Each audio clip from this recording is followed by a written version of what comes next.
All right, Dale, ready when you are.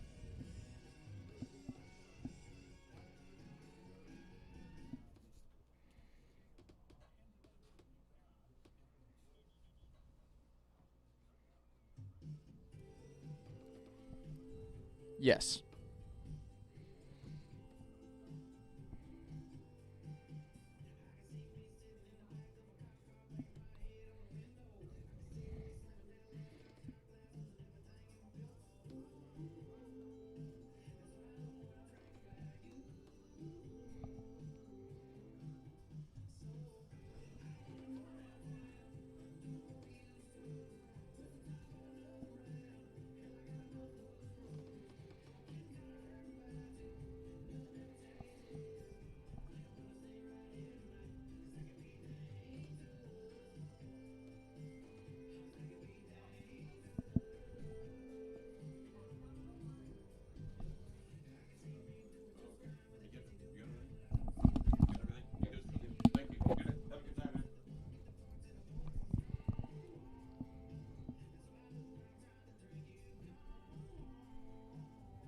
Okay.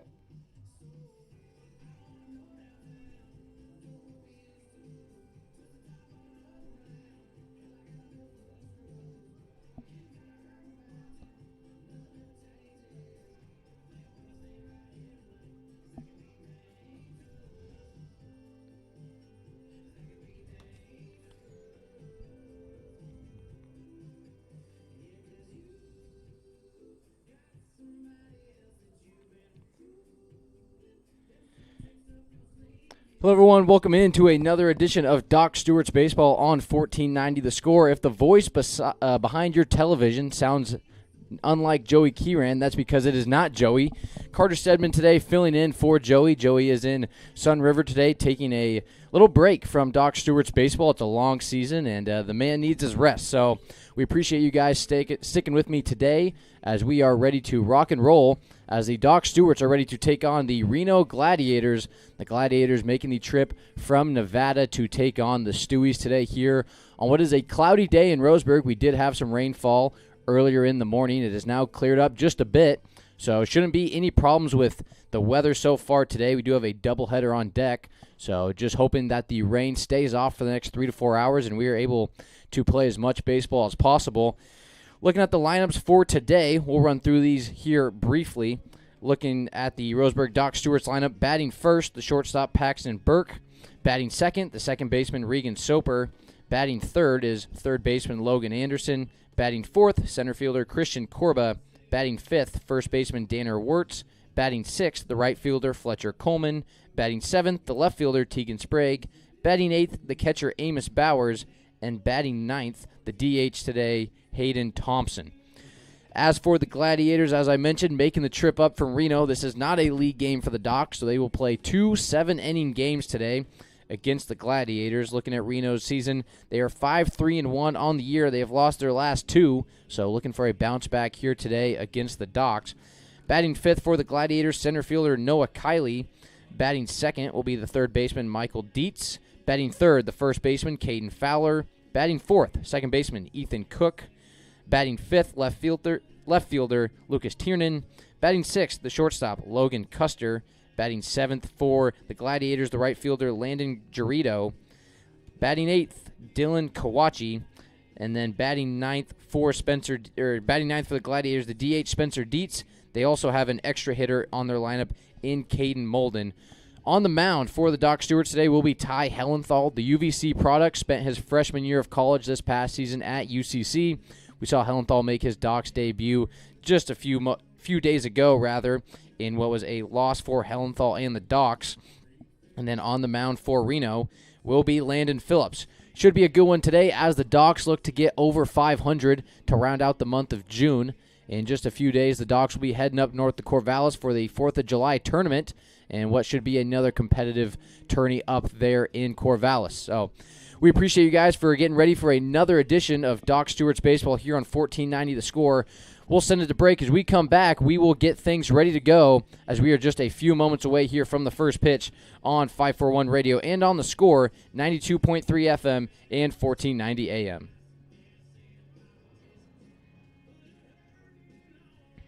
Roseburg Disposal, we're dedicated to meeting your garbage service needs. Started in 1932 by brothers Norm and Orville John, Roseburg Disposal continues to be owned and operated by the John family today, now in its third generation. Providing residential and commercial garbage disposal and recycling, we serve the greater Roseburg area. Invested in our community, our company has participated in many community projects, both financially and through donated services. Committed to our customers and our community, Roseburg Disposal. Are you an enthusiastic sports fan? Want to have fun and get in on the action? Heck yes, that'd be awesome. Have great attention to detail? Want to stay active? Definitely. Want to give back to the student athletes in your community? Obviously, yes. Then you'd make an excellent high school sports official. We need more officials in Oregon, because with no high school officials, there are no high school sports. Sign up today at highschoolofficials.com.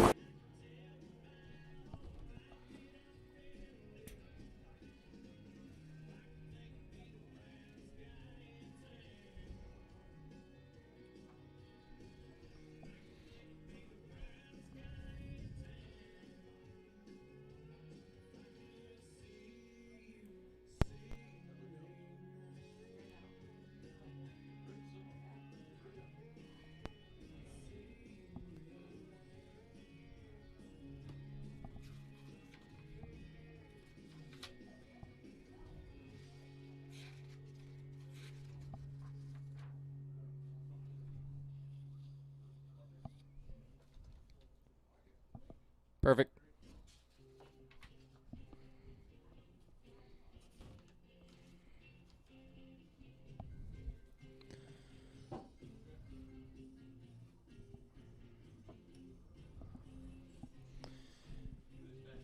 And we welcome you guys back to Champion Car Wash Field, about 10 minutes away from first pitch here between the Doc Stewarts and the Reno Gladiators. Had the chance to sit down with Doc's head coach, Cody Walton, before today's doubleheader. Coach Walton, in his first year as the head man for the Stewies, had the chance to talk to him for a little bit, and here's what he had to say.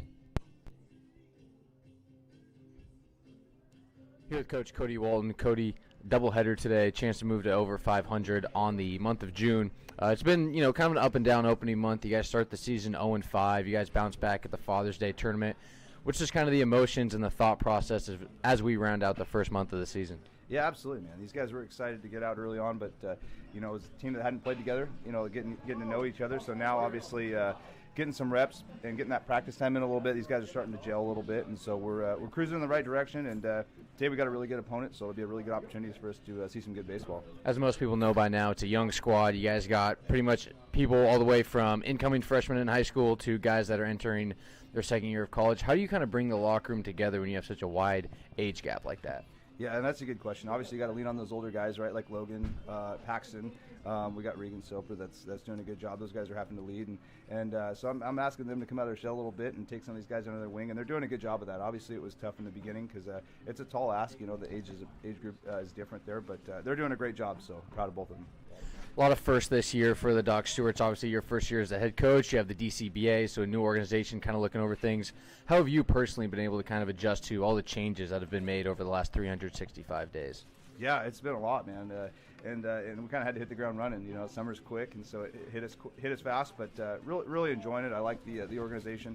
It's a great group to work for. And these guys are starting to buy in too, so we're starting to see it on the field and the products showing. So, summer baseball can always bring a lot of unexpected changes. You guys go down to Medford the other night for a doubleheader. The lights go out. You guys show up for the game the other day against Clackamas. They don't show up. How do you kind of help navigate, just those waves, especially with the young team where sometimes they might show up, the other team might not. You don't have a game. How do you just help keep them focused on what's at hand? Yeah, that was some weird events in a row for us. But these guys are a resilient group. So obviously just getting them to compete and then turning the page quick. And they're really doing a good job of that. Obviously we preach that, but to see them kind of using the application side of that's pretty awesome. So pretty resilient group, and they're doing a good job, and pretty proud of that. So obviously we talked about some of the changes with, new organization, new coaching staff, all that. How do you feel like you've kind of helped with the fan engagement? Obviously we've seen your sons be the bat boys for the team this year. How do you kind of help just create a family environment, not just with the team, but also with the fans and the families that are showing up to watch? Yeah, I mean, obviously, you guys are helping out a ton with that. That's a big piece of it. But obviously, any chance we get working with the community and having some of those relationships, it's always more than baseball. So that's a super fun part of it. But yeah, this summer seems to have a little more buzz, and I'm glad to be a part of it. With the young team, obviously, you kind of expect some of these guys to be back in the next 2 or 3 years. How much of your coaching philosophy, obviously you want to win now, you want to have a successful season here in the 2026 summer, but how much are you also planning to be successful in 27 and 28, knowing that a lot of these guys are going to still be here? Yeah, that's a really good question. Obviously, I'm just as competitive as anybody. I want to win it right now, but we're building a foundation, and that's a big piece of this. So understanding is the big picture, so we're seeing that, and not pressing, really pushing the message of what we're trying to build, and honestly try to change the culture a little bit. I'm seeing some of that, but it takes time. Can't build it in one day and one season. So it's just a big piece keeping these guys dialed in. Couple more questions here. This one's a little bit more personal. As a big sneakerhead myself, I can't help but notice the Jordan 11 lows that you wear pretty frequently, and that's not the only thing you have in the rotation. Talk to us a little bit about the shoe game. What have we not seen yet from Coach Walton, and is that just a swagger thing? Does it look good, feel good, play good? And what's kind of the approach to the shoe game when you show up here? Yeah, that's a big one. I'm a huge shoe guy. Love the shoes. In fact, before I got married, it was a lot easier. My closet was a lot bigger. It's definitely shrunk now, and having a bunch of kids. But no, I love it. I love the Jays, man. I got some that'll come out a little bit. I love the whites. Obviously, UCC, we don't get to bring those out. So it's kind of fun this summer to expand that a little bit. As someone with a girlfriend, I totally understand having to limit the sneaker rotation. Totally understand that. Last question, Coach. As you guys enter the 4th of July, you guys are heading up to Corvallis for a tournament. It's the last full month of the season. What changes can we make heading into month 2 of the season? Yeah, obviously you're going to see a couple new faces even today on the mound, and some guys that are going to pitch that haven't pitched. But obviously for these guys, it's kind of with some injuries, we're pretty banged up in some spots. So stay in the course, for us. But yeah, I think that's a big piece of it. So you'll see some guys from UCC obviously today that you maybe haven't seen. So that'll be pretty cool too. Awesome, appreciate it, Coach. Yeah. That was Coach Cody Walton. Once again, thank you to Coach Walton for taking the time out of his day for another interview. That is your pregame show interview brought to you by Roseburg Disposal. Let them make the run to the dump for you. Call Roseburg Disposal at 673-7122. We are just a few moments away here from first pitch between the Docs and the Gladiators. We'll take another short break before we continue to action. Don't go anywhere as you're watching the Docs on 541radio.com and on the Score, 92.3 FM and 1490 AM. Hey there, sports fans. Thanks for watching this local sporting event online at 541radio.com. Did you know there's more than one way to watch games online? You can watch games on your laptop or desktop computer, your tablet, or even your smartphone just by going to 541radio.com. But we also use YouTube to stream all of our video broadcasts, which means you could be watching this game on your big screen TV with a number of different streaming devices. You can stream our live YouTube broadcast through your PlayStation or Xbox gaming device, or through streaming devices like Google Chromecast, Apple TV, or Roku. There's plenty of ways to follow this live local sporting event. Plus, you can find past events archived on 1490 The Score's YouTube channel. Find us on YouTube and subscribe today to keep up with the latest in local sports coverage.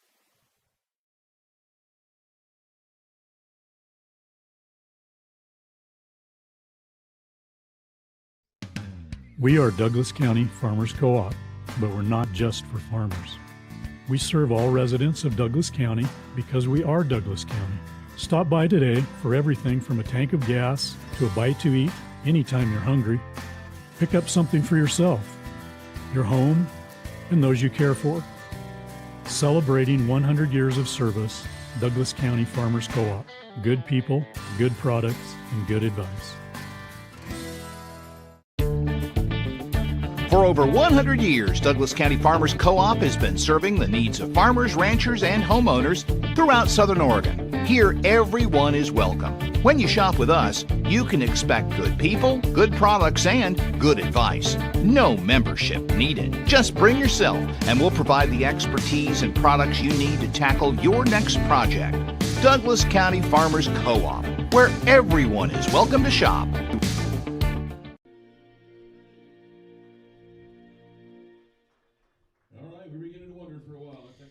And as we wrap up, the national anthem, we are ready to play ball.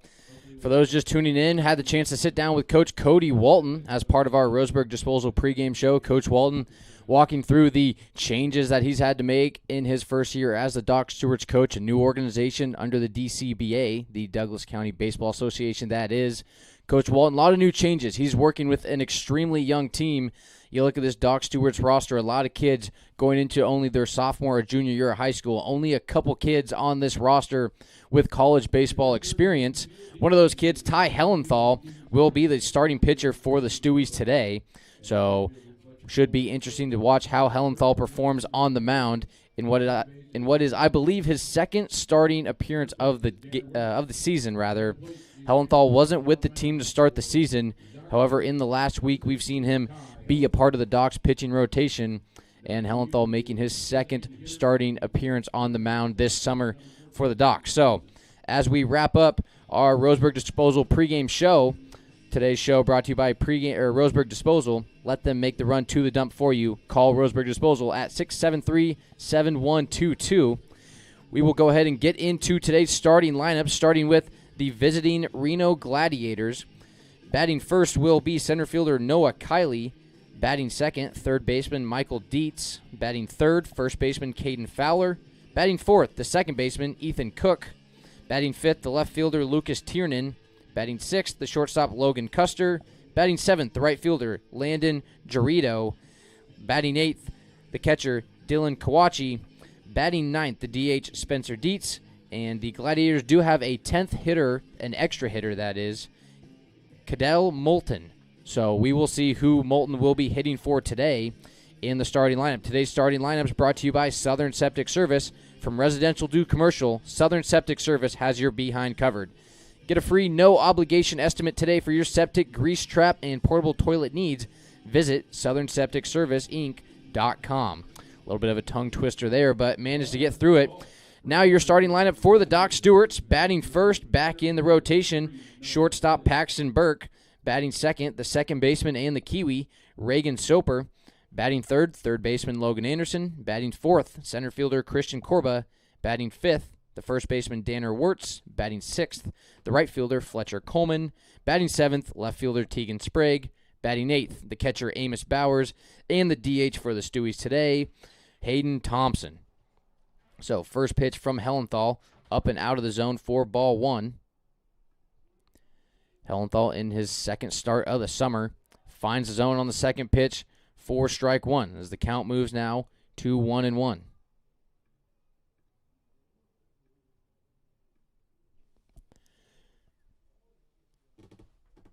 The 1-1 from Hellenthal on the way.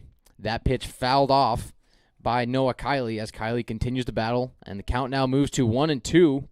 Reno, a non-league opponent for the Docs. So this is an out-of-league game. They will play 2 7-inning games today. First pitch being thrown at 11:30.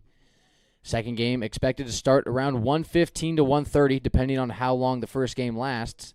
That pitch outside the zone for ball two. And the count now moves to 2-2 for Ty Hellenthal. The 2-2 from Hellenthal. Swung on and missed. Strike out for Ty Hellenthal. He gets his first K of the day. Hellenthal, a little bit of a slow start the other day when he was on the mound, but able to bounce back and record his first strikeout in his first batter face of the day. So Hellenthal gets the K as he looks to get the party started for the Docs. There is one out away already, and that will bring up the third baseman, Michael Dietz. First pitch from Hellenthal, swung on and fouled. The batter is Dietz, so Dietz fouls that one off for strike one. Looking at the infield for the Docs, it is the middle infield that does a lot of the heavy lifting for the Stewies. Paxton Burke, the senior this year, the graduate rather, from Roseburg High School. He will be heading to Lewiston to go play his college ball at LC State under Coach Jeremiah Robbins. Coach Robbins, formerly the coach here for the UCC Riverhawks and the Doc Stewarts for a couple of years before heading back out to Lewiston, where he has built quite the program out there with the LC State Warriors. So Paxton Burke heading out following the Roseburg to Lewiston pipeline. As the 1-1 pitch to Michael Dietz, up out of the zone for ball two. Dietz able to lay off the high heat, and the count moved to 2 balls and 1 strike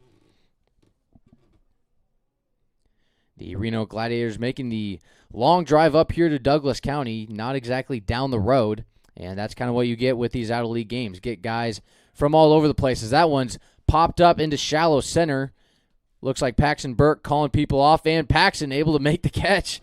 Not without a little drama, as Paxton likes to do, but nevertheless, it is 2 outs away here for the Docs in the top of the first. So Paxton Burke did miss last weekend's series, or I guess the second half of the DCBA Father's Day tournament. Paxton was playing in the 5A, 6A All-Star game hosted up in Corvallis. And Paxton, one of the better middle infielders you're going to find in the state of Oregon. His dad, Jamie, of course, played ball at Oregon State, played in the majors, and was able to win a World Series as that ball is ripped out into right field, right towards Fletcher Coleman, and Caden Fowler is going to get a single and get on base as he is the first man aboard for the Reno Gladiators today. So it'll be Caden Fowler getting things started for the Gladiators here in the top of the first with 2 outs and 1 man on. And that'll bring up Ethan Cook, the cleanup hitter, with 1 man on base and 2 away.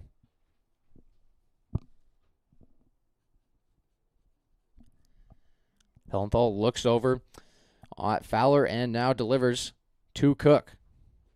Pitch outside the, or no, it will catch the outside part of the zone. Looked like it was going to be a ball.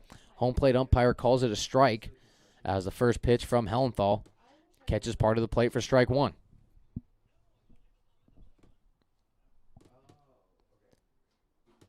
The 0-1 from Hellenthal swung on and missed. Ball passes by Amos Bowers, so will be strike 2, but the runner will advance on a pass ball, so Michael Fowler will now work his way into scoring position with 2 strikes now and 2 outs. Bowers has had some struggles at times behind the plate. There's been a couple of pass balls. He's also been working with some young pitchers, so he's had some wild pitches to deal with behind the plate as well as Hellenthal steps off the mound and recollects.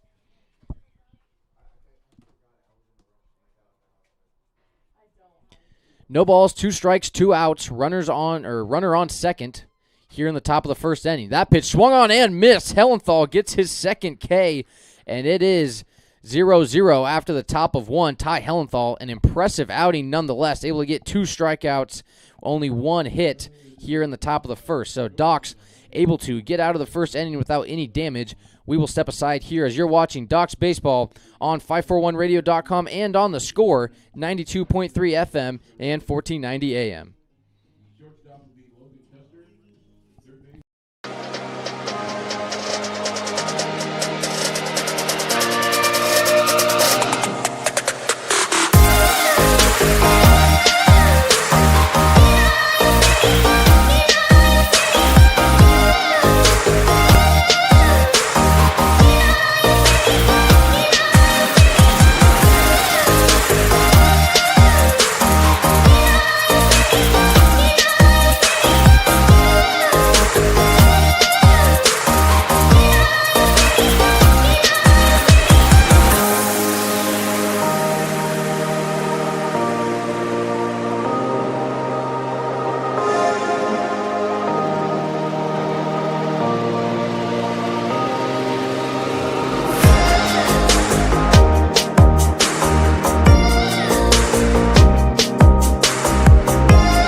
Coming out of the break, we enter the bottom half of the first inning.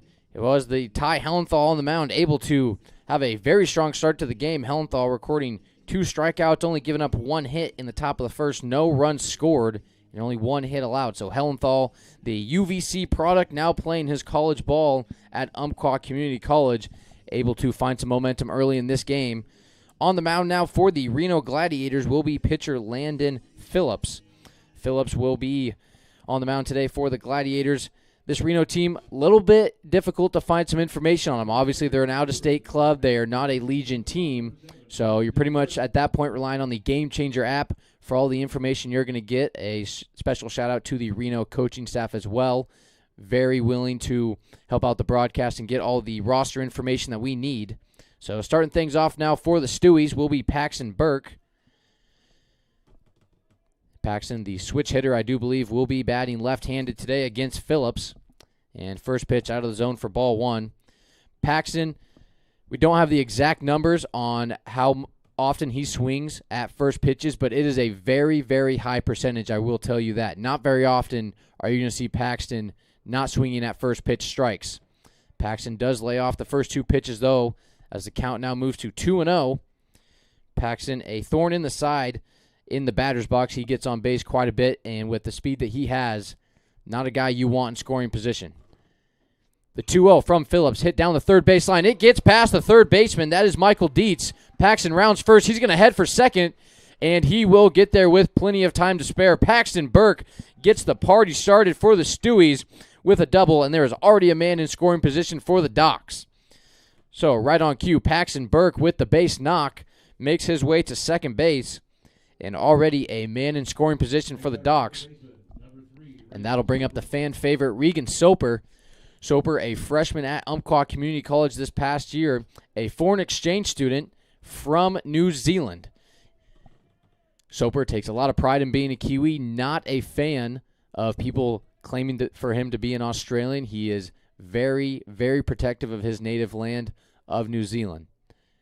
First pitch from Soper, fouled back down the first base line for strike one. Soper, not the biggest guy on the team, didn't play a lot for the Riverhawks this season. However, coming in on this Docs roster, one of the older guys on the team, and that hence brings him into a leadership position. He has been batting towards the top of this lineup all season long. We've seen him at second base. We've seen him at shortstop. And one of the key players as Paxton goes to steal third. No throw down there. And Paxton Burke makes his way down the third with plenty of time. That pitch was low and out of the zone, so it would have been a tough play for Dylan Kawachi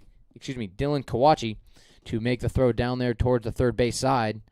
And here with no outs and a runner on third, Regan Soper a chance for an RBI.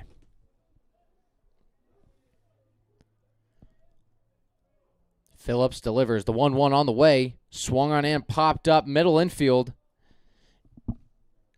Going to be a pretty easy play there, and I believe making the catch is the shortstop for Reno, and that would be Ethan Cook. So Cook records the first out of the day for the Gladiators, and it will be one away with one on here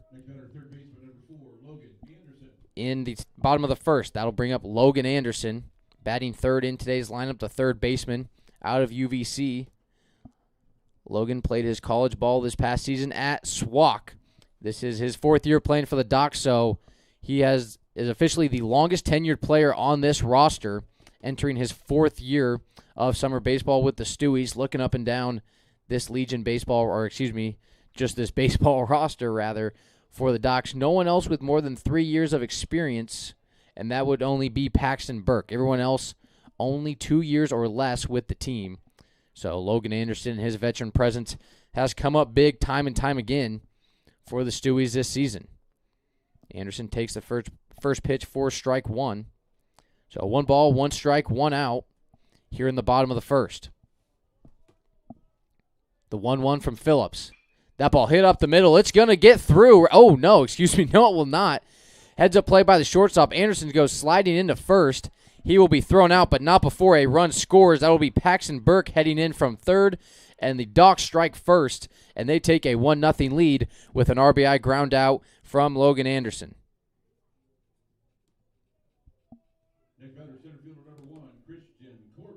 So Burke will score from third. Logan Anderson went sliding head first into first base. Don't see that very often. He was thrown out. So there's now 2 outs away, but not before a run scoring in Paxton Burke. That is Christian Corba, swung on the first pitch, going deep to left field, and at the warning track, able to make the catch is Lucas Tiernan. So a very short at bat for Christian Corba, able to make good contact, just not quite enough to get over the fence. We will head to break here. The Docs lead at 1-0 after the first inning. You're watching Stewie's Baseball on 541radio.com and on The Score, 92.3 FM and 1490 AM. My wife and I moved to Oregon to raise a family, set our roots, and to have a lot of fun outdoors.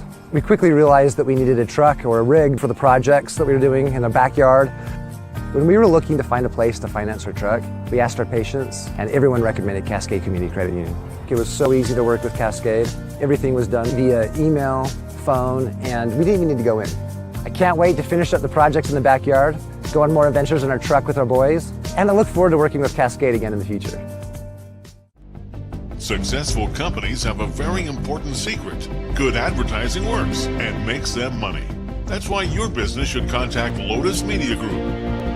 Let us help you cash in with multimedia advertising. Multiple touches from Douglas County's only Google certified partner and most effective advertising platform. Web, broadcast, print. Make it happen. LotusMediaGroupLLC.com. Top of the second inning.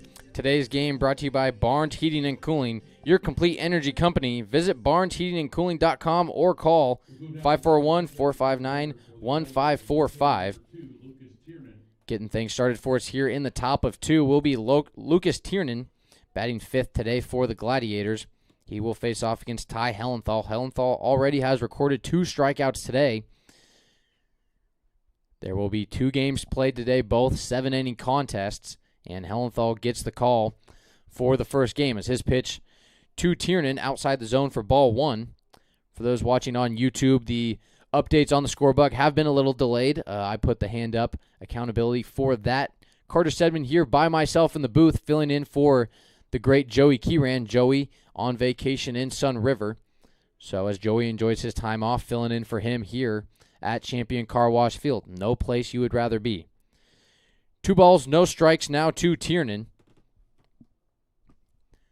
As Hellenthal looks to find the zone here on the 2-0 pitch. That one swung on and fouled off towards the Docs dugout. And the count now moves to 2 balls and 1 strike. Tiernan batting fifth in the lineup today, playing left field. This is his first plate appearance of the day. And it is a relatively large team here for the Reno Gladiators. Not very many teams typically have as many numbers as the Docs. The Docs pushing close to 20 kids on the roster this year. Sometimes more depending on the guys they bring in, like Hellenthal, like a few other names who aren't always with the team, but from time to time will make an appearance here for home games that are non-league contests. As that pitch finds the plate for strike 2. Now a 2-2 count from Hellenthal.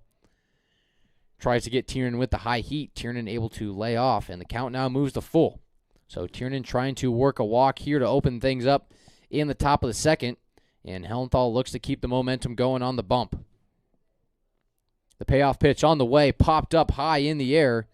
That will be Bowers heading up to make that play. Can he get it? And he can't. Amos Bowers hits the deck hard. Looked like that ball was tough to read. We've seen that a lot of times with those catchers here at Champion Car Wash Field when that ball goes up right next to the netting, right in front of the bleachers behind the plate. Can be kind of tough to read. You see that with Bowers here as the ball drops to the ground, and we run it back here with the full count. So Tiernan at the plate, 3-2 count, and Hellenthal once again looking to record an out. The 3-2 on the way, outside the zone, catches it for strike 3. Ty Hellenthal gets his 3rd strikeout of the game. That time he gets Tiernan looking, and Tiernan will head back to the dugout with frustration. Thought that pitch was outside the zone. He decides to lay off, but Hellenthal able to record the strikeout, and there's now 1 away here in the top of the second. And that'll bring up shortstop Logan Custer as Hellenthal's first pitch finds the zone for strike 1.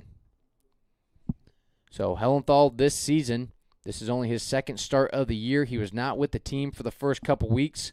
I would imagine taking some time off after the college season. That can tend to run long, especially at the JUCO level. As that pitch hit right back up the middle, that'll go to Regan Soper, and he will make the play to Danner Wirtz in time for the 2nd out. So very quickly, 2 away here for the Docs as their defense starting the game strong here today. And they still lead it 1-0 here with 2 outs now in the top of the second. And that will bring up the right fielder, Landon Garrido. On Reno's batting order today, they do have a DH and an EH. An EH would be the extra hitter for those fans out there who might not be aware of what that is. So far, they have been working their way through the lineup We will see who the DHs will be for. Obviously, the pitcher, Landon Phillips, is one of them. But we will see who Cadell Moulton, the EH, will be hitting for today. But as of right now, it is Landon Garrido, who falls behind 0-1 to Ty Hellenthal. Second pitch from Hellenthal crosses the plate for strike two. A little breaking ball there from Hellenthal. And he quickly jumps out ahead of the count. No balls, 2 strikes, 2 outs. Hellenthal already has 3 Ks early in today's game. Hellenthal collects from the stretch, fires outside the zone. That one way outside for ball 1. Trying to get Garrido to chase there on the outside high heat. Garrido able to lay off for ball 1. The Stewies today in their home whites. Reno in the all-black fits as that pitch just misses inside for ball 2. Hellenthal tried to jam Garrido up. Garrido able to lay off that one and keep the game alive. It is deuces across the board. 2 balls, 2 strikes, 2 outs. Stewies lead it 1-0 in the top of the second. Pitch fouled back behind home plate from Garrido. And he will continue to fight here against Hellenthal. So far today for Ty Hellenthal, 3 strikeouts. One of them, he got Lucas Tiernan looking to at bat to go, rather. And that one hit hard out into center field. Going back will be Christian Corba, and he will make the catch. So 3 up, 3 down for the Stewies. They will head to the bottom of the second inning, up 1-0, and looking to add to their 1-run lead. We will step aside here as you're watching Docs Baseball on 541 Radio and on the Score, 92.3 FM and 1490 AM.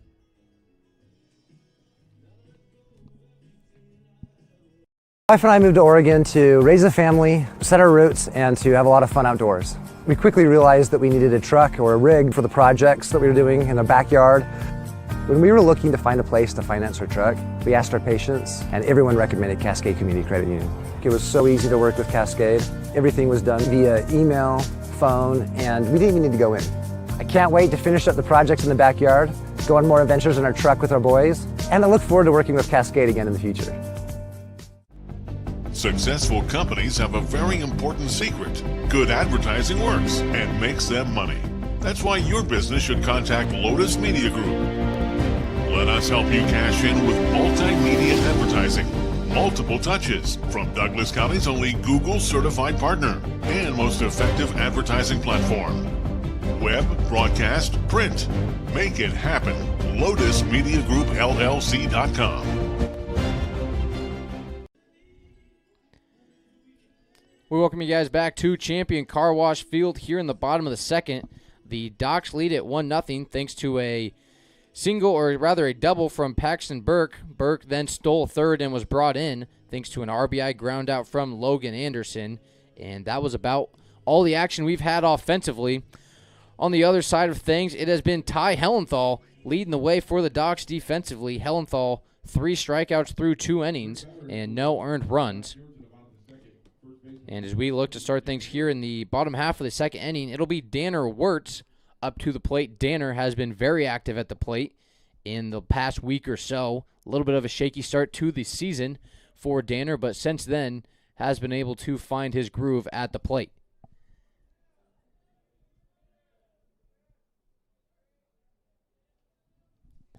So Danner will face off against Landon Phillips for the first time today. And first pitch from Phillips outside the zone and away for ball 1. So for Reno, couldn't find their schedule, but I do believe this is their first game in Oregon. Don't know if it is a road trip, if they will face off against any teams in the Docs League or not. With these non-league games, sometimes travel can be a little funky. Either way, the Gladiators make their way up from Nevada here to Douglas County, as it is now 2 balls and no strikes to Danner Wirtz. Danner's pitch swung on towards short.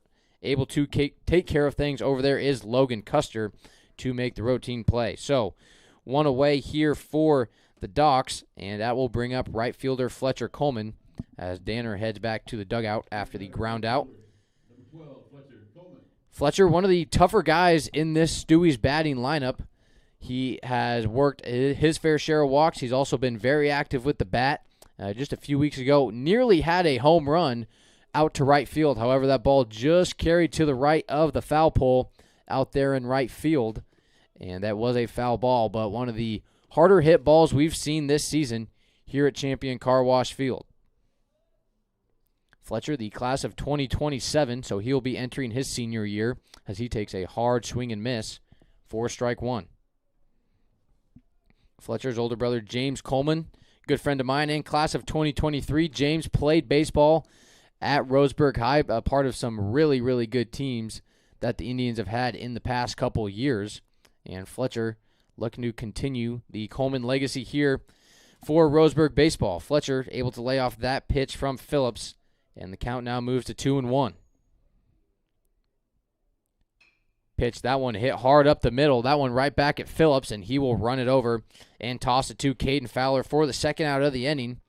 So Fletcher returns to the dugout after a hard hit ball. If that one was able to get past Phillips, could have been a tough play for the middle infielders. However, Phillips showcasing the athleticism and able to take care of business.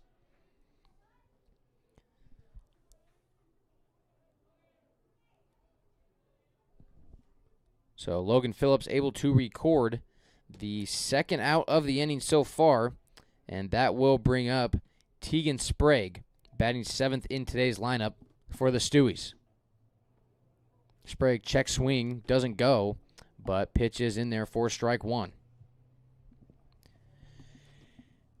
Tegan Sprague this season, he has done a little bit of everything for the Docs. We've seen him on the mound, we've seen him in the outfield. Today he is in left field. Sprague goes to school at Umpqua Valley Christian, and he will fly that one out to center field. Able to take care of business out there is Noah Kiley. So a quick second inning. It is 3 up, 3 down on both sides of the offense for both teams, I guess. So 3 up, 3 down for Reno, 3 up, 3 down for the Stewies in what is a very, very efficient second inning for both teams. We'll head to the third here on 541 Radio and on the Score, 92.3 FM and 1490 AM. My wife and I moved to Oregon to raise a family, set our roots, and to have a lot of fun outdoors. We quickly realized that we needed a truck or a rig for the projects that we were doing in our backyard. When we were looking to find a place to finance our truck, we asked our patients, and everyone recommended Cascade Community Credit Union. It was so easy to work with Cascade. Everything was done via email, phone, and we didn't even need to go in. I can't wait to finish up the projects in the backyard, go on more adventures in our truck with our boys, and I look forward to working with Cascade again in the future.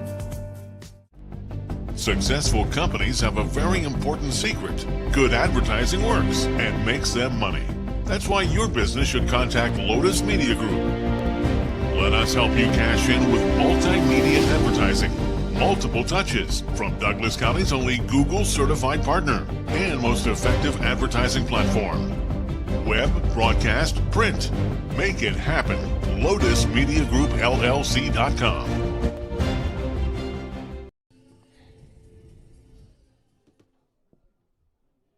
Moving on the top of the third inning, first batter is catcher number 6, Dylan Kawachi.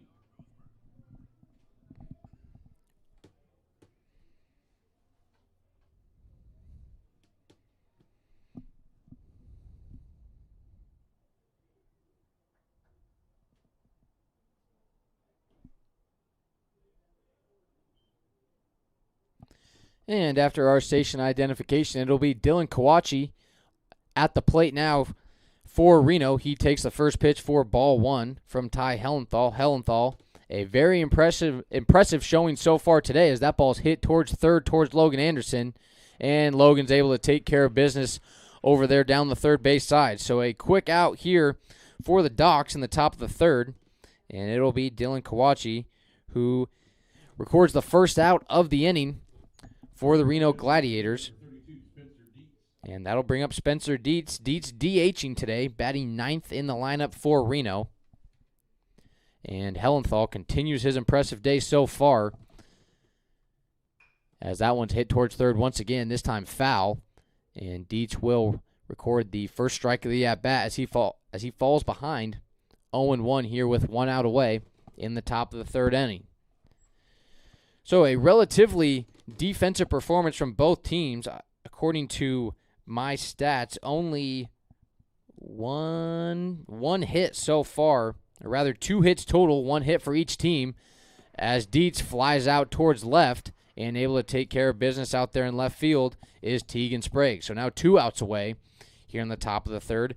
It was Caden Fowler who had the lone single for the Reno Gladiators. That came in the first inning. Since then, it has been all outs and strikeouts so far for Reno. As for the Docs, it was Paxton Burke with a double to lead things off in the top of the first. The Docs have been active with the bats, no strikeouts for the Stewies. However, a fair share of flyouts and groundouts as Hellenthal finds the zone for strike 1, this time against Cadell Moulton. So Moulton batting 10th in the batting order for Reno. You don't hear that very often in baseball where a team has a 10-man batting order, but that is the case here for the Gladiators as Moulton fouls back the second pitch for strike 2. So very quickly here in the top of the third inning, 2 outs away and 2 strikes already now to Cadell Moulton.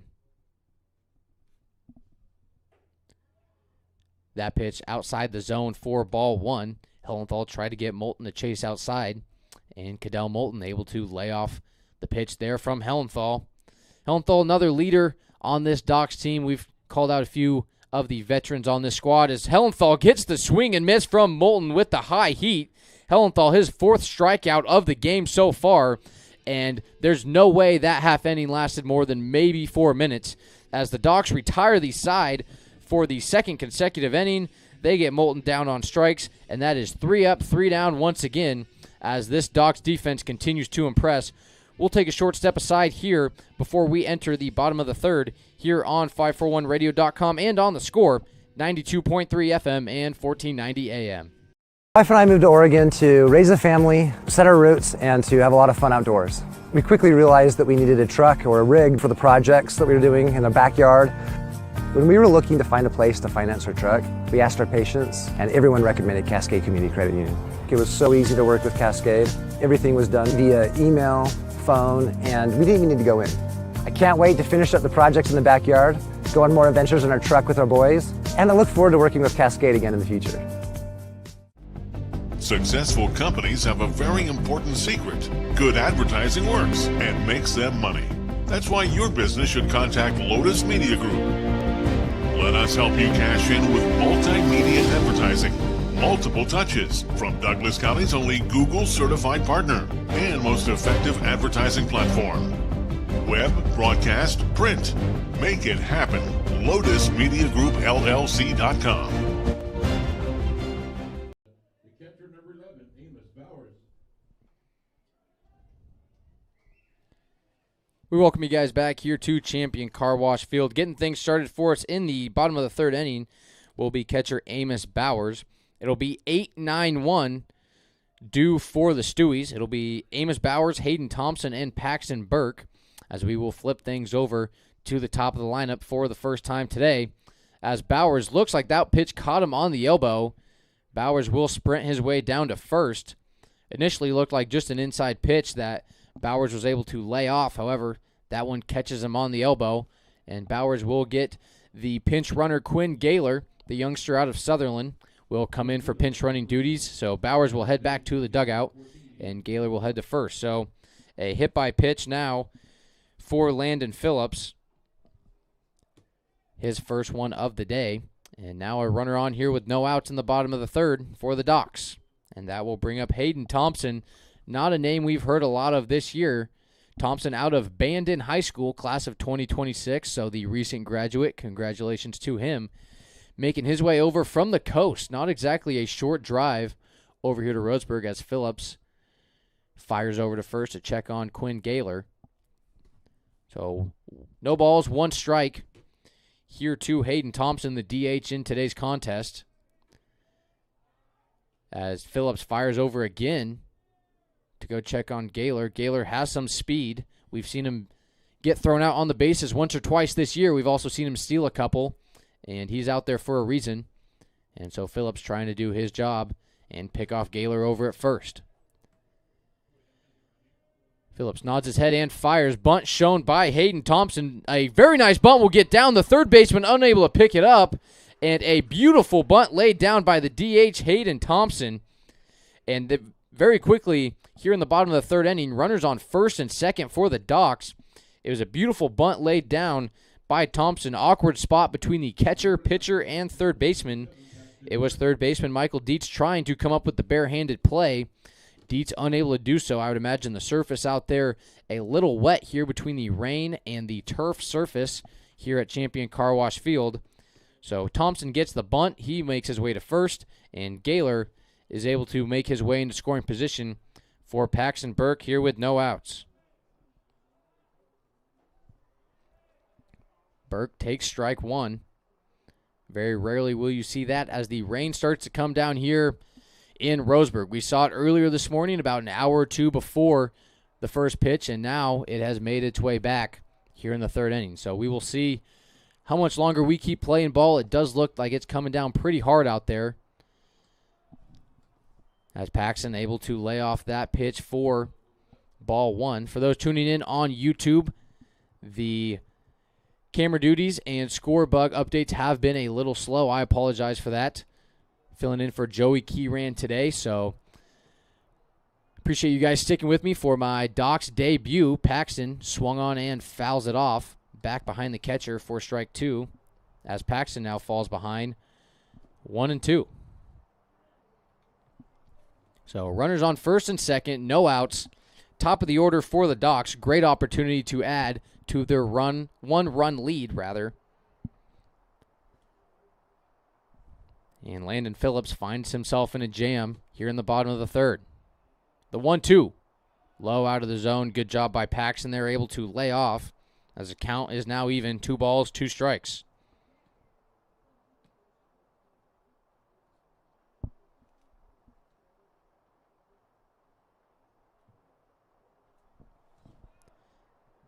And the rain is really starting to come down. You can hear it here in the booth. Headset on inside, and you can still hear the rain coming down in the bleachers out there. So we will see how much longer we play before a delay in action. That pitch outside, and the count now moves to full. Landon Phillips had Paxton in a 1-2 count. Paxton able to lay off the last couple pitches, and the count is now full. Nowhere to put Burke. Runners on first and second. A walk would load the bases here in the bottom of the third inning for Regan Soper. The payoff pitch on the way. Outside and ball 4. The base is now juiced for the Kiwi. Regan Soper will make his way to home plate. And right on cue, we are going to get a rain delay here at Champion Car Wash Field. It is coming down pretty hard. We did expect some rain throughout the day and really throughout the next couple days here in the Umpqua Valley. So as the rain comes down and we get a delay in play, we're not sure exactly how long this will take. We'll get those questions answered for you guys here in a moment. But for now, we will send it to a 1-minute break. Don't go anywhere. You're watching Doc Stewart's Baseball on The Score and on 541radio.com, 92.3 FM and 1490 AM.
Here at Champion Car Wash Field, we are in a rain delay currently.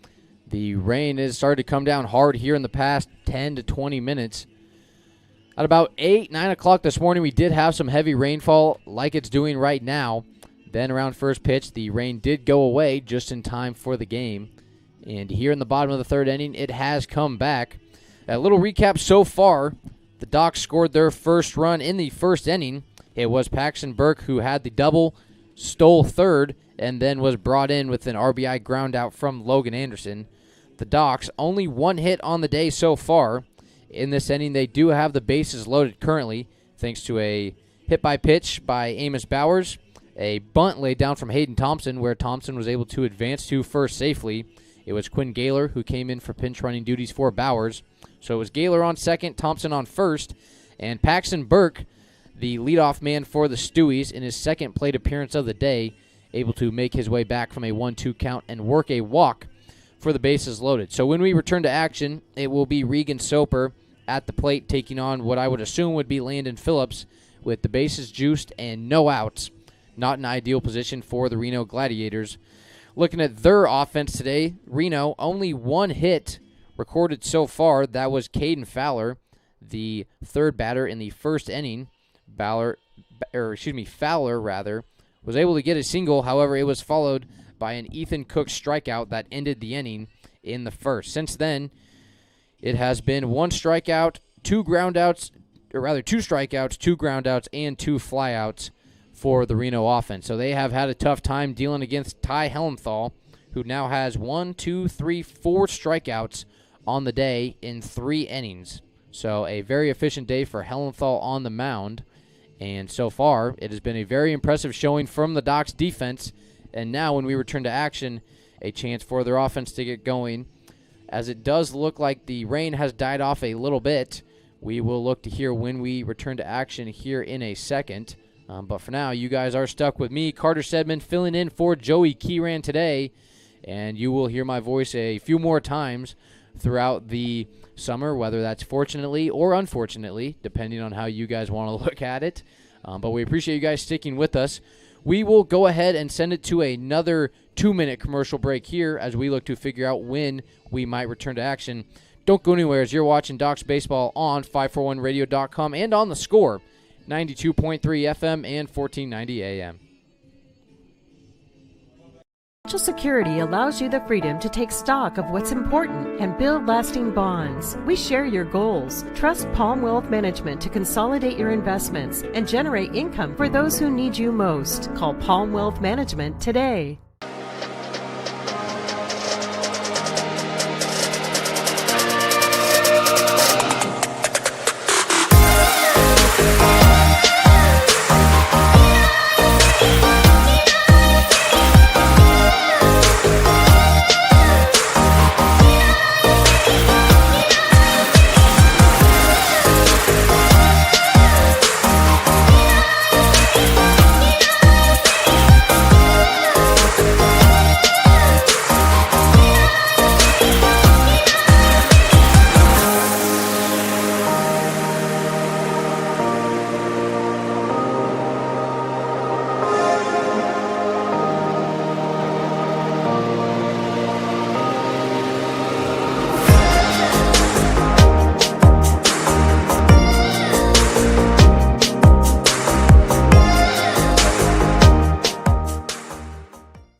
Everest, K2, and now the Mountain by Mountain Mike's Pizza, the biggest pizza this side of the Rockies. The mountain-sized pizza is a massive 20 inches wide, delivering 20 slices and a mountain of toppings. Made with... Coming out of the rain today, we are ready for action.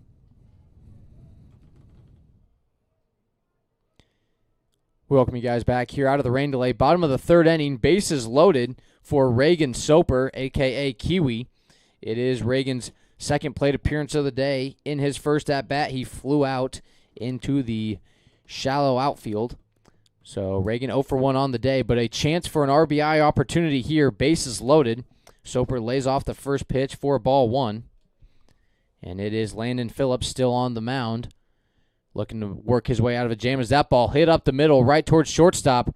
Reno looking to turn the double play. They will not. Regan will be called safe at first. 1 run scores from third. That would be Quinn Gaylor. And the Docs now lead it 2-0 thanks to a single from Regan Soper. So that would be Soper over at first. Hayden Thompson, who put down Paxton Burke, who walked in his last at-bat, thrown out at second. 1 run scores, and there's now runners on the corners for the Docs for Logan Anderson.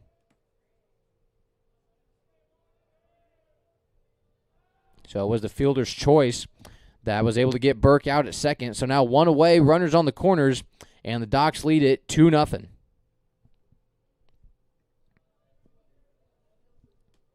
So Soper at first. And I do believe that is Logan Anderson down there at third. Or excuse me, no, Logan Anderson at the plate, rather. And that is Hayden Thompson over there at third base. The pitch from Phillips inside for a ball. And the count now moves to 1-1. So Landon Phillips today so far, 1 walk, 1 hit by pitch. Has not recorded a strikeout so far, and he has allowed 2 hits so far in today's contest. Runner goes. That is Soper down there. He will make his way to second, and Thompson decides to stay at third, so no throw home. And now 2 runners in scoring position with 2 balls and 1 strike here to Logan Anderson.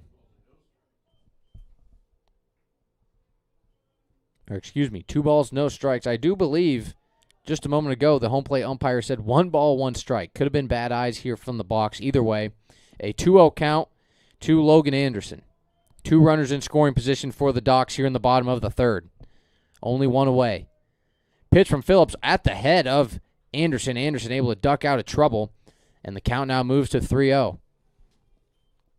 So a walk here from Phillips would load the bases for the second time this inning. He walked Paxton Burke a few moments ago with runners on first and second. That then brought in a run from Quinn Gaylor. And that has got us here to a 2-0 Stewie's lead in the bottom of the third in the first of 2 games today at Champion Car Wash Field. As that ball's hit out into center field, it will get down. Thompson will tag from third. He will get in safely, and the Docs lead it 3-0. Staying at second base is Regan Soper. He did not tag up. And a smart decision from Kiwi there to stay at 2. And that is an RBI fly out from Logan Anderson. And that will bring up the cleanup man, Christian Corba. Corba flew out in his first at-bat, and he will now have a runner in scoring position himself, looking to expand on the 3-0 lead here in the bottom of the third. The Docs scored 1 run in the first, 2 runs so far here in the third, and they lead it 3-0 against the Reno Gladiators. 1 on, 2 outs. First pitch from Phillips. Catches the lower part of the zone for strike 1. So Landon Phillips so far on the day, 2 2/3 innings pitched. He has allowed 2 hits. He has given up 3 earned runs and has walked 1 batter and 1 hit by pitch. No strikeouts on the day yet for Phillips. The 0-1 on the way, swung on hard out towards left field. That is Tiernan out there to make the play, and he will take care of business. So Phillips able to get out of the jam, but not without some damage done by the Stewies. They lead it 3-0 here as we head to the 4th inning, as you're watching Docs Baseball on 541radio.com and on the Score, 92.3 FM and 1490 AM. My wife and I moved to Oregon to raise a family, set our roots, and to have a lot of fun outdoors. We quickly realized that we needed a truck or a rig for the projects that we were doing in the backyard. When we were looking to find a place to finance our truck, we asked our patients, and everyone recommended Cascade Community Credit Union.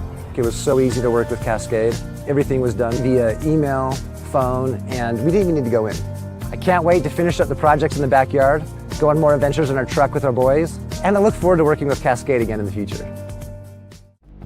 Successful companies have a very important secret. Good advertising works and makes them money. That's why your business should contact Lotus Media Group. Let us help you cash in with multimedia advertising.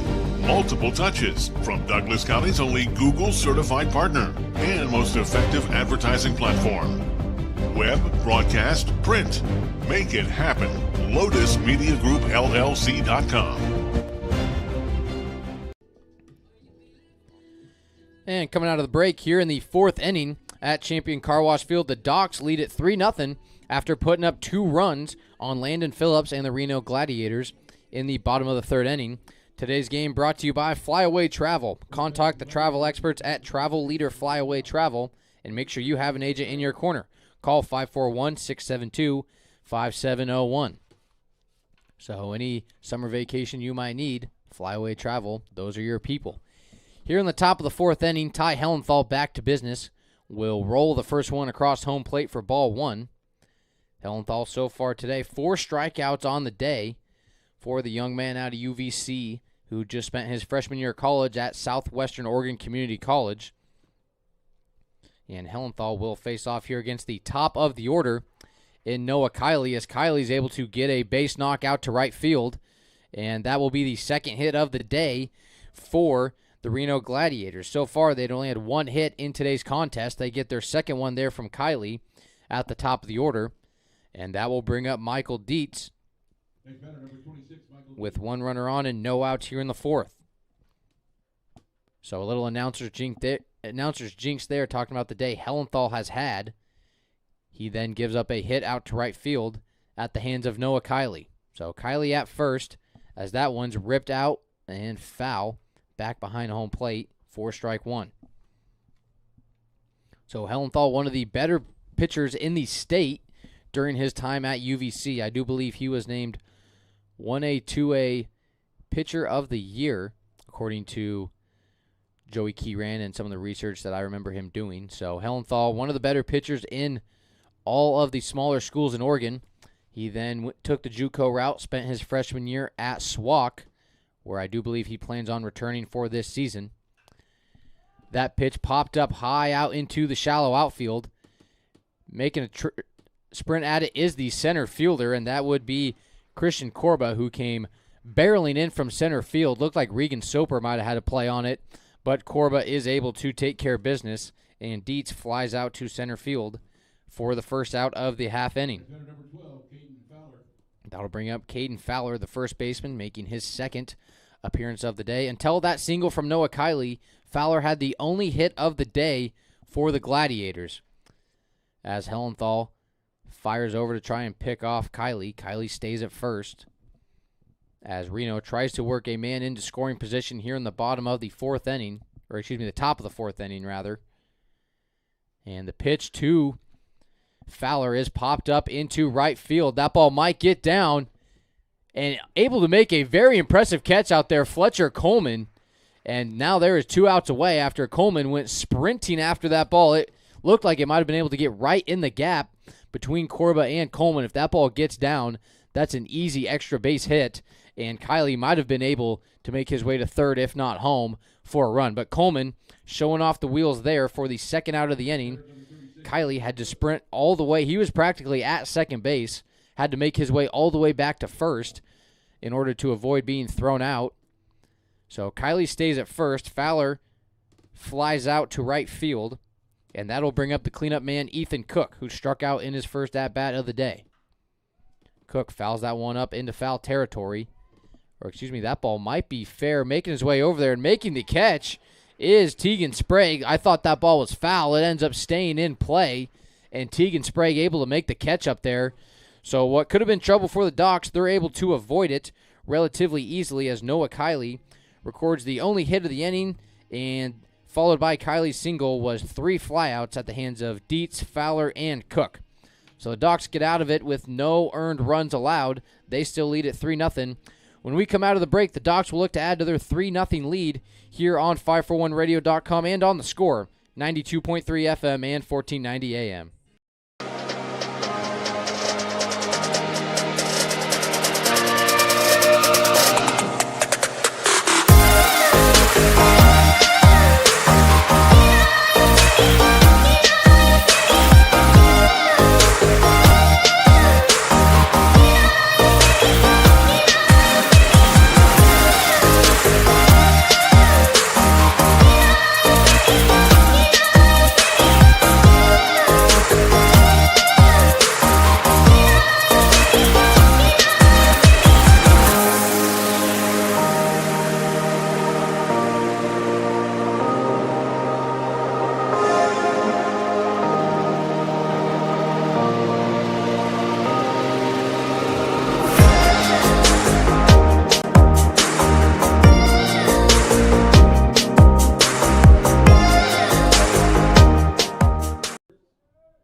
We enter the bottom of the fourth inning. The Docs lead it 3-0 here at Champion Car Wash Field. The first games of 2 today. It is a doubleheader against the non-league opponent, the Reno Gladiators.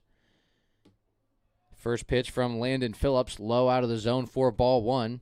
Phillips so far today, he has pitched 3 full innings and has allowed just 1 hit, 3 runs, however. And with that, he has walked 1 batter and hit 1 batter with a pitch. So, not a bad day by any means so far from Phillips. He's going to need some help from his offense as the breaking ball to Danner Wirtz finds the zone for strike 1. The Gladiators actually have 1 more hit than the Docs despite trailing 3-0. Reno had 1 hit in the first inning. They had a hit in their last appearance in the 4th inning. The Docs, however, only 1 hit so far. It was a hit by pitch. It was Amos Bowers, who then was pinch ran for Quinn Gaylor, and Hayden Thompson, who made his way to first on a bunt, were the 2 runners that scored in the 3rd inning. So just 1 recorded hit, which has been Paxton Burke in his first appearance in the 1st inning. Since then, no hits for the Stewies. The count now full. Here to Danner Wirtz. Danner grounded out in his first appearance. And the 3-2 on the way. Danner hits it over towards short. And a very routine play over there for Logan Custer, and he's able to take care of business for the first out. So Danner, his 2nd ground out of the day. And Landon Phillips starting to get some help from his defense. Number 12, Fletcher Coleman. That will now bring up Fletcher Coleman, batting 6th in the lineup today. Fletcher grounded out in his first at-bat and looking to get on base here in the bottom of the 4th. Fletcher, a pesky hitter. And the breaking ball finds the outside part of the zone for strike 1. Fletcher has worked his fair share of walks this season, and in his high school year with the Roseburg High School Indians, led the team in walks and very active with the bat as well, as Fletcher grounds that one off home plate for strike 2 rather. So 1 out, 2 strikes here against Fletcher Coleman as Landon Phillips continues the battle in today's contest. With the doubleheader, you tend to want your starting pitcher to go for as long as he can. That way you don't run into pitching issues halfway or towards the end of the game, of the second game rather, that is. And that can be a deal breaker sometimes with a smaller team like we have here at the Reno Gladiators, as that pitch from Phillips outside the zone for ball 1.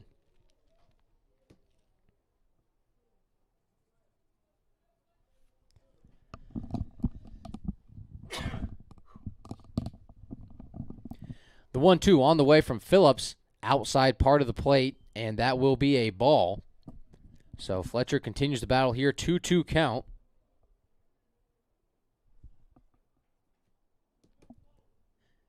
And Landon Phillips looking to record his first strikeout of the day. Fletcher hits that one over to second base. Able to take care of business over there is Ethan Cook for the 2nd out of the inning. So 2 ground outs so far for the Docs.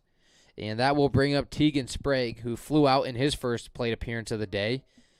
As Landon Phillips, the pitcher for Reno, starting to find some momentum on the mound halfway here through the first contest.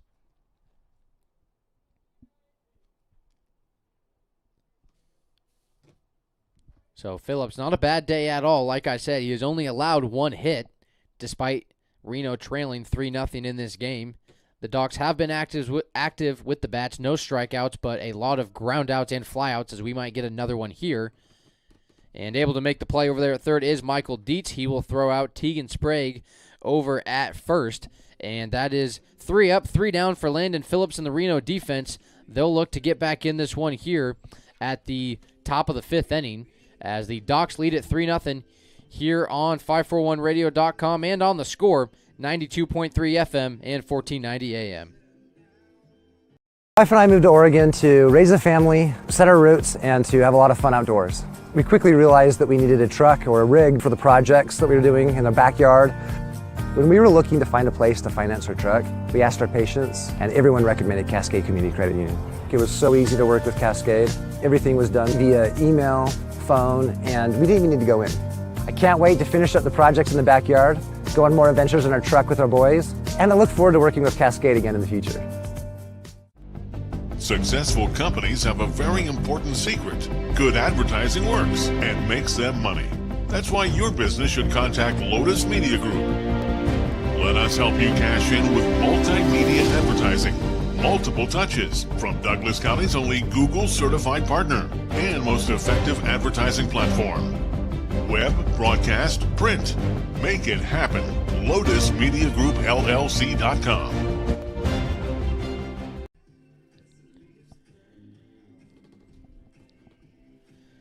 Top of the fifth inning here at Champion Car Wash Field. It'll still be Ty Hellenthal on the mound. Hellenthal so far today, 4 innings pitched, just 2 hits allowed, and 4 strikeouts. Never a bad day when you have more Ks than runs allowed.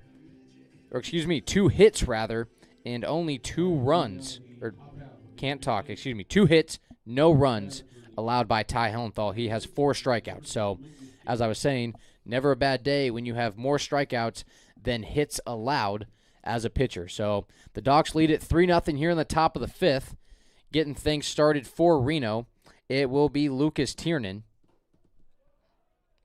Batting fifth in the lineup, Tiernan will take the first pitch from Hellenthal for strike 1. And Hellenthal, an impressive showing so far today. He did give up a hit in his first appearance against Noah Kiley. Since then, in the fourth inning, he then recorded 3 straight outs. So only 1 hit in the fourth, 1 hit in the first inning, and that has been it so far for the Reno offense. And it will be Lucas Tiernan looking to get things started here in the fifth, as Tiernan able to find the gap over there on the left side of the infield, and that will get through for another leadoff hit here in the fifth inning. So as I was trying to say, it was in the fourth inning that the leadoff man, Noah Kiley, did make his way to first base on a single, and Lucas Tiernan does the same here in the fifth. And that'll bring up Logan Custer to the plate as Hellenthal gives up his 3rd hit of the game. So it'll now be Tiernan on first, Custer at the plate, no outs, 1 on. And the Docs lead it 3-0 here in the top of the fifth inning. This is only a 7-inning game here as we have a doubleheader. And Custer shows bunt, pulls back for ball 1. And Amos Bowers thought about firing down to first base to go check on Tiernan. Bowers decides not to, and the count moves to 1 ball, no strikes, no outs, and 1 runner on first. Hellenthal fires over to first once again to check on Tiernan. Nothing going. And we will return back to action here between Hellenthal and Custer.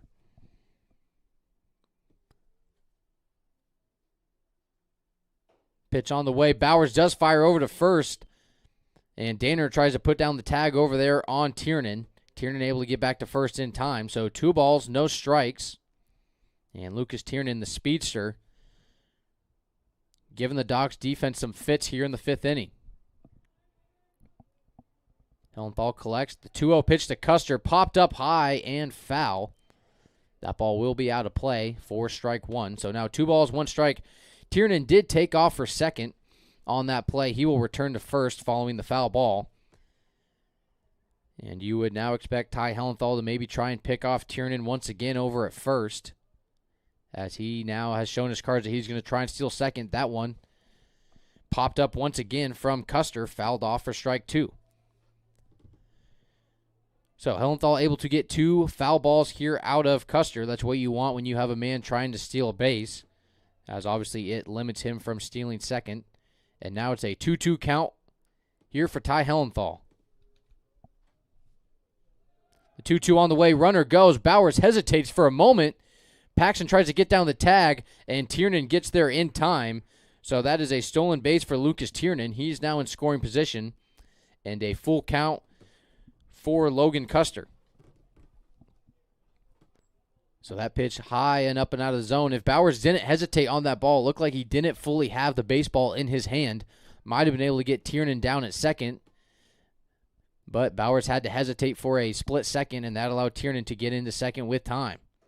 The 3-2 just outside, and that will be the first walk of the day given up by Ty Hellenthal, and it will be Logan Custer who works his way down to first. So it'll now be runners on first and second. No outs here in the top of the 5th inning. And a chance for the Reno Gladiators to tie this game up. They have the tying run now at the plate in Landon Garrido. Garrido batting 7th in the lineup today for Reno. Reno featuring 10 batters in their batting lineup today. They have a DH and an EH, which is an extra hitter. And Garrido fouls the first pitch out of play for strike one. So runners on first and second. Garrido at the plate. No outs. Or excuse me, 1 out rather. Actually, I am not sure that we have an out. I think that might be a mistake out there in the left field scoreboard. That pitch inside from Hellenthal for ball 1. So 1 ball, 1 strike now to Landon Garrido.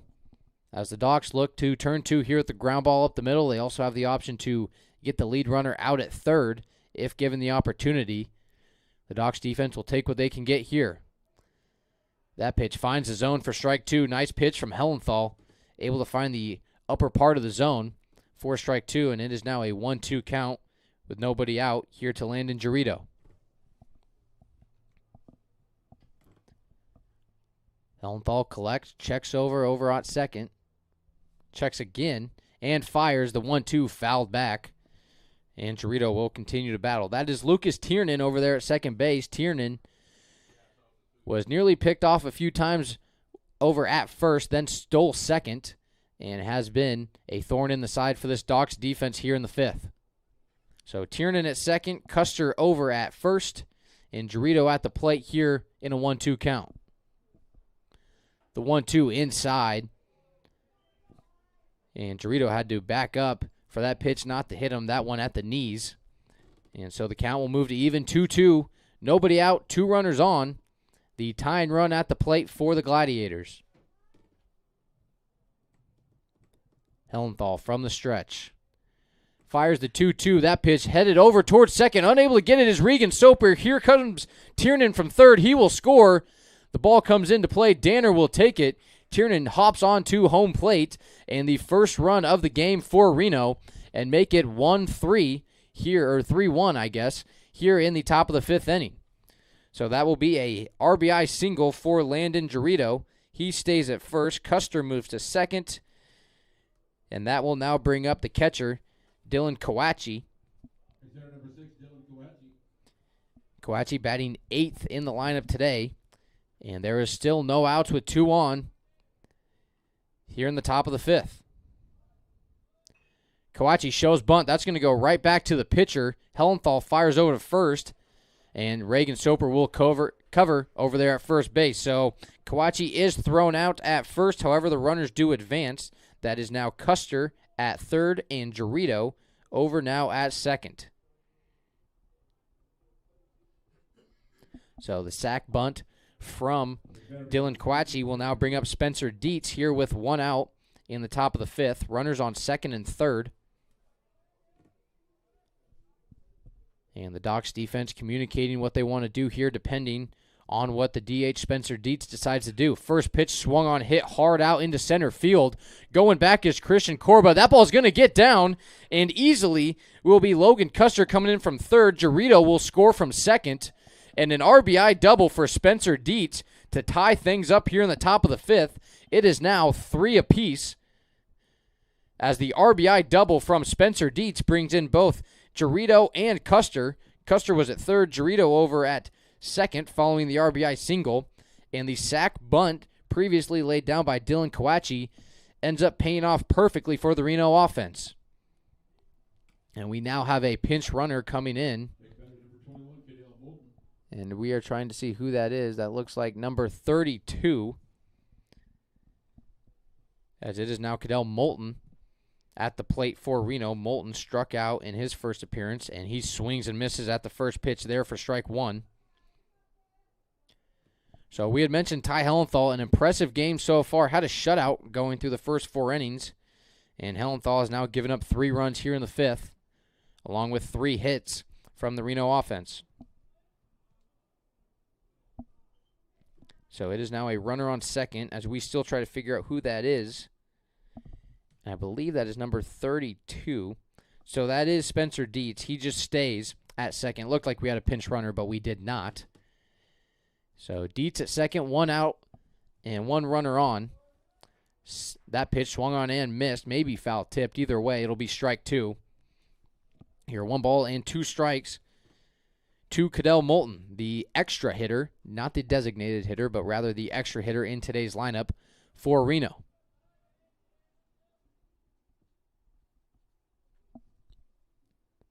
Hellenthal checks over at Dietz and fires. That one hit out into center field. It will get down. Dietz will head towards third.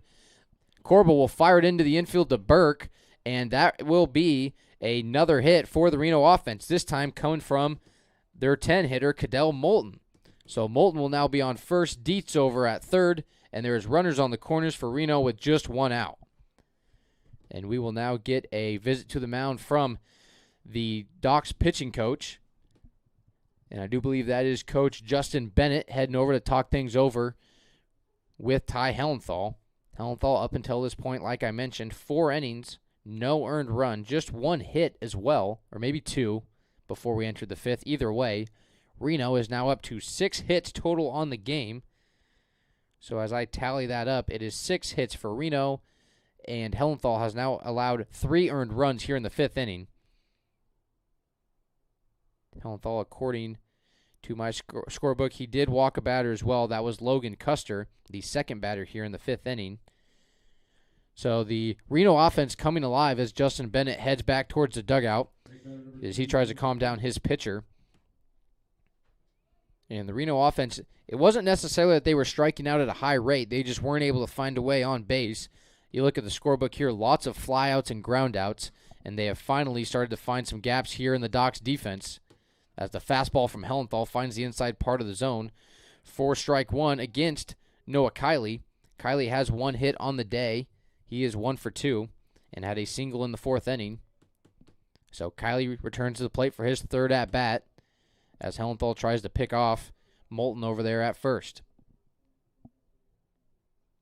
And the sun starting to peek through the clouds here in Roseburg. We had a rain delay during the 3rd inning, and finally the rain went away. The sun has started to peek through in what has been a beautiful day here at Champion Car Wash Field. That pitch skied out towards the third baseline and out of the field. That one in the parking lot. It was Logan Anderson trying to track it, but that ball goes over the fence. And the count now moves to no balls, 2 strikes for Noah Kiley. Ty Hellenthal trying to record a strikeout. It would go a long way here for the Docs defense. So it is Spencer Dietz at third, Cadell Moulton at first. Moulton goes toward third. That's going to be a pass ball. That one gets by Amos Bowers. Really no trouble. Looked like Moulton was going to make his way to second either way. And that will be ball 1. After we will put it down as a wild pitch from Ty Hellenthal. Bowers had to leave his stance and leap for that ball. Still wasn't able to get to it. So Moulton moves down to second. Dietz stays at third after the ball bounced off the backstop and was able to find Bauer's glove. So now 2 runners in scoring position and a 1-2 count for Noah Kiley at the top of the order. Kiley fires over to first, gets through the glove of Danner Wirtz. Dietz will score from third. Here comes Moulton. Going to be a play at home, and the throw is not in time. Moulton scores from second as he shows off his wheels. 2-run score, and Reno now leads at 5-3. Things starting to unravel here for the Doc Stewarts. They led it 3-0 coming into this inning, and that will cue a trip to the mound from Coach Cody Walton. And this might just do it for Ty Hellenthal. So that is an RBI single for Noah Kiley.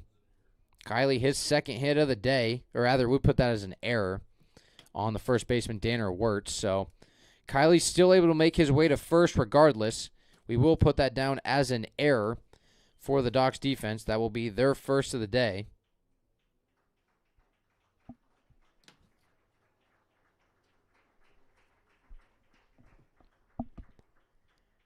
And we will get a pitching change. It'll be Ty Hellenthal heading to the dugout. And as we look to see who the new pitcher is for the Doc Stewarts, It will be number 10. That is Logan Schwert, the South Umpqua product, graduated this past spring. And as he gets ready to rock and roll for relieving duties, he will come into a 5-3 ball game as Reno leads it by 2 runs here in the top of the 5th. We'll step aside for a brief moment. Don't go anywhere as we enter the home stretch of the first game today here at Champion Car Wash Field. And this is Docs Baseball on 541radio.com and on the Score, 92.3 FM and 1490 AM.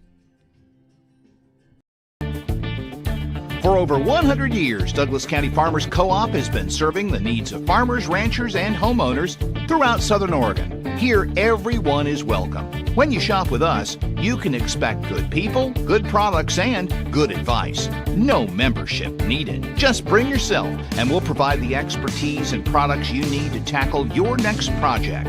Douglas County Farmers Co-op, where everyone is welcome to shop. Are you an enthusiastic sports fan? Want to have fun and get in on the action? Heck yes, that'd be awesome. Have great attention to detail? Want to stay active? Definitely. Want to give back to the student athletes in your community? Obviously, yes. Then you'd make an excellent high school sports official. We need more officials in Oregon, because with no high school officials, there are no high school sports. Sign up today at highschoolofficials.com.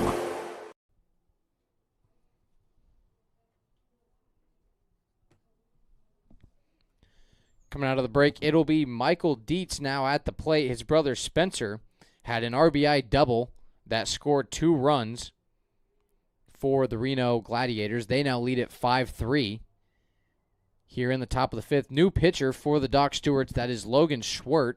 Schwert came in and got the win the other night for the Doc Stewarts. He now returns for relieving duties. He will take over as the Docs find themselves in a 5-3 deficit as Dietz pops that one up towards second base. And able to take care of business over there is Regan Soper for the second out of the inning. So there's now a runner on first with 2 outs. And Dietz will be retired. That'll bring up Caden Fowler, batting third in the lineup for Reno. Reno, just in this inning, has gone through, counting it up, 1, 2, 3, 4, 5, 6, 7, 8. This will be their 9th batter of the inning. And the first pitch there from Schwert finds the zone for strike 1.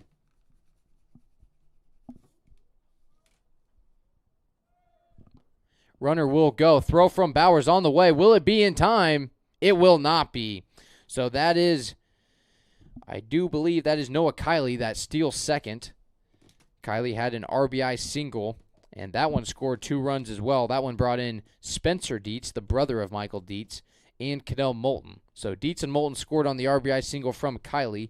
Michael Dietz was the one who just flew out to second base, and that is now Caden Fowler at the plate.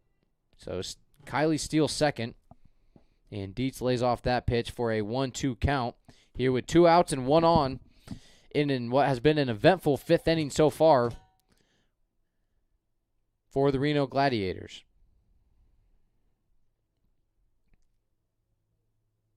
Schwert, the lefty, going up against Caden Fowler here, the righty. The 1-2 on the way. That one hit hard into left field. It'll get down. That one hit towards Tegan Sprague. Runner will come home. No throw. And that will now be 6-3 Reno as they continue their explosive 5th inning here at Champion Car Wash Field. The RBI single from Caden Fowler scores another run. And as we get that one down in the books, that was Noah Kiley who stole second to get into scoring position and now scores on the RBI single from Caden Fowler.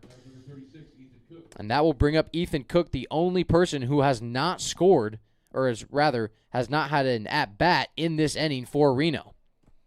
Cook takes the first pitch for strike 1 here with 2 outs and a man on first.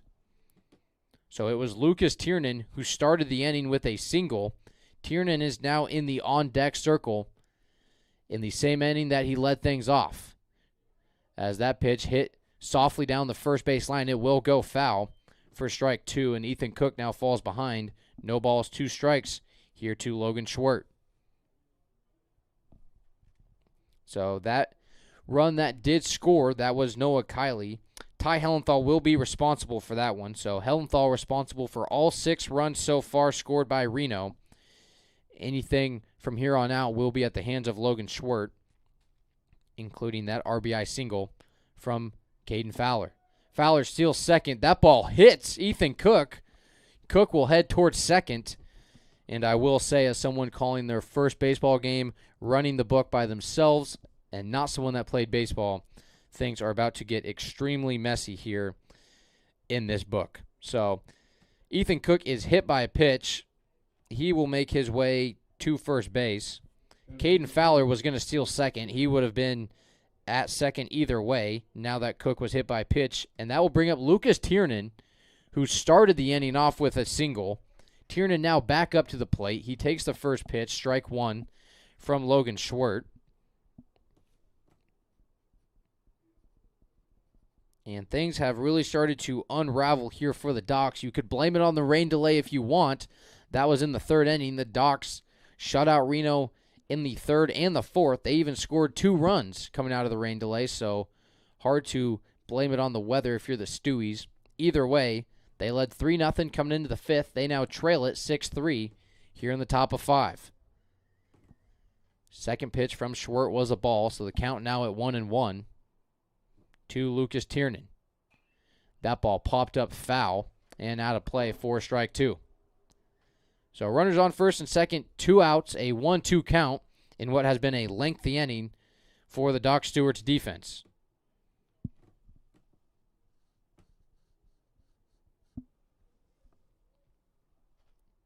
So Schwartz has a little bit of a sidearm motion. The 1-2 popped up high into the infield. That is Burke calling everyone off.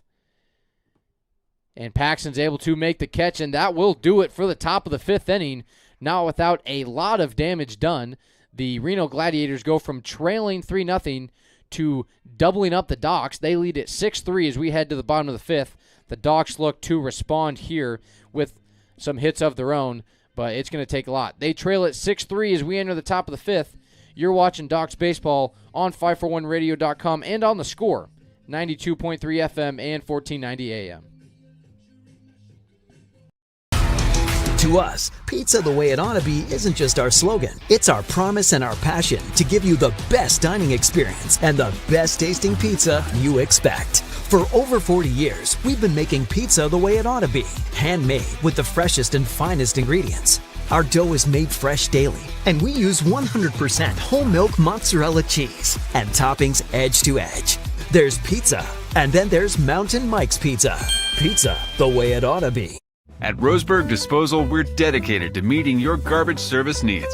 Started in 1932 by brothers Norm and Orville John, Roseburg Disposal continues to be owned and operated by the John family today, now in its 3rd generation. Providing residential and commercial garbage disposal and recycling, we serve the greater Roseburg area. Invested in our community, our company has participated in many community projects, both financially and through donated services.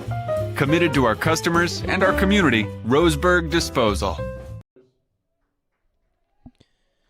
Carter Stedman here at Champion Car Wash Field. The Doc Stewarts now trail 6-3. All 6 runs from Reno were just scored here in the top of the 5th inning. They went through their entire order. It was Lucas Tiernan who started the inning with a single. He ended the inning with a pop-up to Paxton Burke, and that will bring up Amos Bowers as the Docs look to respond here in the bottom of the 5th. Bowers, easy to recognize here from the press box. He's got the neon shoes, the orange gloves, and that is a pretty easy target to recognize up here in the press box as Bowers able to lay off the second pitch, I do believe. Or no, that was strike 1. So a 1-1 count here for Amos Bowers, leading things off for the Stewies in the 5th. It'll be Bowers, Thompson, Burke. And that pitch hit over to third base towards Michael Dietz. Dietz able to fire it over in time to Fowler. Oh, no, that ball dropped by Fowler. Fell out of his glove. Looked like he had it. His back was turned towards us here in the press box. And so Amos Bauer was able to make his way onto first base. We will make that an E3, I do believe.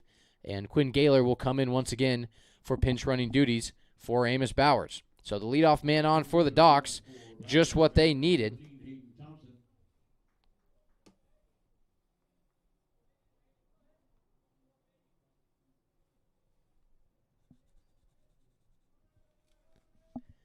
And so it is Quinn Gaylor over at first. That brings up Hayden Thompson to the plate.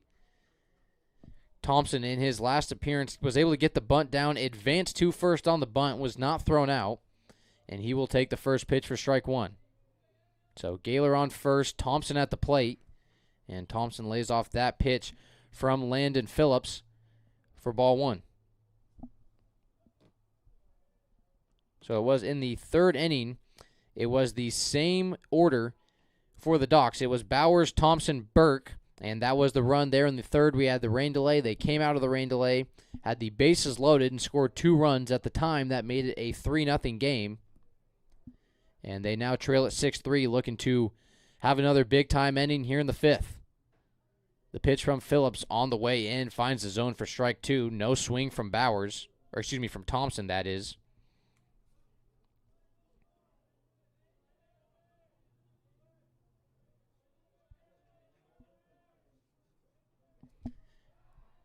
And the pitch from Phillips goes over to try and pick off Gaylor. Gaylor gets back in time. And the first baseman, Caden Fowler, had to dive over Gaylor to get that ball from passing by the first base line. And if that ball gets by, a lot of room on either side of the foul lines here at Champion Car Wash Field. The dugouts are in play. If a ball is to sneak over there into the bullpen or the dugout area, it will be in play, as that ball hit high up into foul territory, and able to make the easy catch over there is Caden Fowler. So that is the first out of the inning for the Docs, and we flip over back to the top of the order. It is Paxton Burke. Paxton 1 for 2 on the day with a double. He walked in his last at-bat. He is a very active hitter, and he is batting left-handed today. Paxton, the switch hitter, facing off against Landon Phillips, the righty. So Paxton now steps into the box, trying to provide a spark offensively as he belts one out into right center. And that one will not get down, as it is Noah Kiley out there in center field to record the second out here in the fifth. So Burke retired on just one pitch. And that was Hayden Thompson as well, who was retired on a fly out. So Paxton and Hayden Thompson both retired now here in the fifth. And that'll bring up Regan Soper here with 2 outs and 1 man on. Soper, his third appearance of the day. He is 1 for 2 with an RBI single. And Kiwi, as they call him, the New Zealand native, a fan favorite, played his ball at Umpqua Community College this year. He is planning to return for his sophomore campaign with the Riverhawks. And just a lighthearted guy, easy to talk to, easy to get along with. And he looks to provide a spark offensively here and get the Docs back in it in the fifth inning. The 0-1 from Phillips on the way, outside the zone for ball one.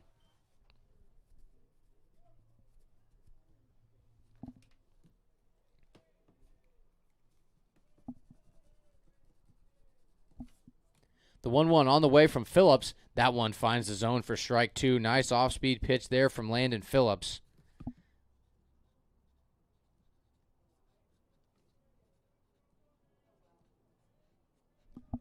So now Soper falls behind 1-2 in the count. 2 outs. Quinn Gaylor on second. Phillips tries to pick Gaylor off over there at first. Unable to do so, Gaylor gets back in time. So Landon Phillips still has not recorded a strikeout today. According to my stats, he has given up just 3 hits so far. So an impressive showing for him there as Soper hits that one hard out into center. And once again, able to make the play out there is Noah Kiley. So Landon Phillips able to record the third out of the inning. Only 1 base runner allowed in this one. That was Amos Bowers, who made it on an error. So really no hits given up by Landon Phillips. He continues his strong showing out on the bump. And as we head to the 6th inning, the Reno Gladiators will lead this one 6-3 as we enter the final 2 innings of play here in Game 1. You're watching Docs Baseball on 541radio.com and on the Score, 92.3 FM and 1490 AM. My wife and I moved to Oregon to raise a family, set our roots, and to have a lot of fun outdoors. We quickly realized that we needed a truck or a rig for the projects that we were doing in the backyard. When we were looking to find a place to finance our truck, we asked our patients, and everyone recommended Cascade Community Credit Union. It was so easy to work with Cascade. Everything was done via email, phone, and we didn't even need to go in. I can't wait to finish up the projects in the backyard, go on more adventures in our truck with our boys, and I look forward to working with Cascade again in the future. Successful companies have a very important secret. Good advertising works and makes them money. That's why your business should contact Lotus Media Group. Let us help you cash in with multimedia advertising. Multiple touches from Douglas County's only Google certified partner and most effective advertising platform. Web, broadcast, print. Make it happen. LotusMediaGroupLLC.com.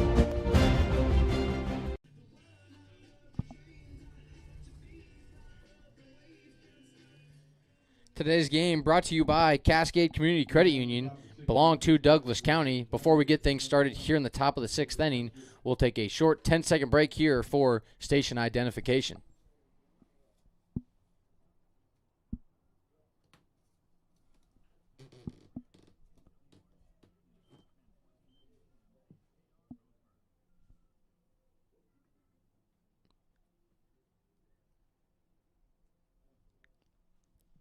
And coming out of the station ID, it is Logan Schwart now on the mound, the reliever, coming in for Ty Hellenthal. Second pitch on the way from Schwart outside the zone for ball 1. Schwart, or Schwertle, as he is referenced to by his teammates, has been pretty successful in his relieving duties so far this season. Came in and got the win about 3 or 4 nights ago for the Doc Stewarts, and he is looking to come back in and help keep this one close. He's going to need some help from his offense as they trail this one 6-3 here in the top of the 6th. And that pitch low and inside for ball 2. So the count now moves to even. 2 balls, 2 strikes. Nobody out, rather. It is Logan Custer. He will be the leadoff man here in the 6th for the Reno Gladiators. And that pitch once again from Schwart inside for ball 3. Schwart does have a little bit of an awkward throwing motion. Not only is he a southpaw, but he also has the sidearm delivery, which can be hard for batters to read. And the payoff pitch here from Schwart. Check swing from Custer, and they're going to get him down on strikes. So Schwart records his first strikeout of the game. We'll just put it down as a normal K. So Schwart gets his first strikeout of the game. Custer goes down on strikes, and that will now bring up Landon Garrido. I have been referring to his last name as Garrido, so I apologize for that. It'll bring up Garrido to the plate here with 1 out, nobody on. Garrido, also a lefty. So a southpaw on southpaw matchup here between Garrido and Schwart. As the sun's starting to come through, we have a little bit of blue skies now here in the Umpqua Basin. To start the day, there was a lot of rain and cloudy as Garrido hit by Schwart. And that will be Schwart's second hit by pitch of the game so far. Schwart has only pitched, I guess, a total of 1 inning. He pitched 2/3 of the 5th. He has pitched a third of the 6th. And that will now bring up Dylan Kawachi with 1 runner on. And Schwart checks over to first to check up on Garrido. It is Dylan Kawachi at the plate. Kawachi, he grounded out to third base in the 3rd inning, and his last at-bat, which came in the 5th, he had a sac bunt, which moved Garrido into scoring position, moved Spencer Dietz into scoring position, and Dietz later scored along with Cadell Moulton in what was a 6-run inning for the Gladiators. The pitch from Schwart up and out of the zone for ball 2. Schwart now falls behind 2 balls, no strikes to Dylan Kawachi. So ground ball gives the opportunity for the Docs to turn 2. That ball swung on and missed. Looked like it went off the mask of Amos Bowers. Either way, that ball ruled dead, and that was the first strike. So 2 balls, 1 strike here to Kawachi. It is Landon Garrido over at first. Docs trail at 6-3 here in the 6th. That pitch outside Bowers jumps up out of his stance. No throw down to first, and it is now, looked like that pitch was a ball. It would be strike 2, according to our scoreboard out in left center field. So 2 balls, 2 strikes, and 1 out. The pitch from Schwart swung on and missed. Strike 3, and Logan Schwart records his second K of the inning. So Stewart able to start to find some momentum. He does have 2 hit by pitches, but he also now has 2 Ks to go along with it. So now 2 outs, 1 man on first, and that'll bring up the DH Spencer Dietz, who had an RBI double in his last at-bat. Dietz, a big frame there in the batter's box going up against Stewart. Dietz grounds that one over too short at Burke. Burke unable to handle it, tries to fire it over to first in time, and Dietz will be safed over at first. We will put that down as an E6 as the sure-handed Paxton Burke with a rare error. Paxton, one of the better middle infielders you're going to find here in the state of Oregon. Looked like he had that ball in his glove. It just jumped out onto the turf, and Burke unable to fire it over to first in time. And we will now have Cadell Moulton rounding things out here at the bottom of the lineup for the Gladiators. First pitch from Stewart, low and inside for ball 1. So now a runner in scoring position for Moulton, who did have a single in his last at-bat. The second pitch from Stewart, also low for ball 2. Stewart, with his mechanics, you do see a lot of pitches in the dirt from him with the sidearm delivery. A lot of times you'll see pitchers have a lot of misses in the dirt and by the feet of the batter. And we've seen that today from Logan Stewart as he falls behind 2 balls, no strikes. Hard swing and a miss from Moulton. The ball falls at the feet of Bowers. Bowers able to find it in time without any runners advancing. And it is now 2 balls, 1 strike to Cadell Moulton as Logan Stewart tries to get out of the 6th inning with no runs allowed. 2 balls, 1 strike, 2 outs, and 2 on here in the top of 6. Pitch from Stewart finds the zone for strike 2. And Logan Stewart has already recorded 2 Ks so far today. And it is deuces across the board. 2 balls, 2 strikes, 2 outs, 2 runners on for the Gladiators. Pitch from Stewart popped up high into shallow right field. Fletcher Coleman going at it. He's able to make the catch, and that will do it for the top half of the inning. So no runs scored. Logan Stewart able to record 2 strikeouts and get the fly out from Cadell Moulton to round out the inning. He had a hit by pitch against Landon Garrido, and it was Spencer Dietz who reached base on an error from Paxton Burke, but no runs allowed by Logan Stewart and the Docs defense. We head to the bottom of the 6th. The Docs trail it 6-3. The Docs trail it 6-3 as we enter the bottom of the 6th. And this is Docs Baseball on 541radio.com and on the Score, 92.3 FM and 1490 AM. To expand your portfolio? Consolidate your investments with Palm Wealth Management. Our trusted team makes it easy to diversify and track your investments. Let Palm Wealth Management coordinate your financial strategy. Call Palm Wealth Management today. Looking for more local sports coverage? CBS Sports Radio 1490 The Score has you covered. Check out our homepage at 541radio.com for sports stories, scores, and podcasts. And follow us on social media. 1490 The Score is on Twitter, Facebook, and Instagram.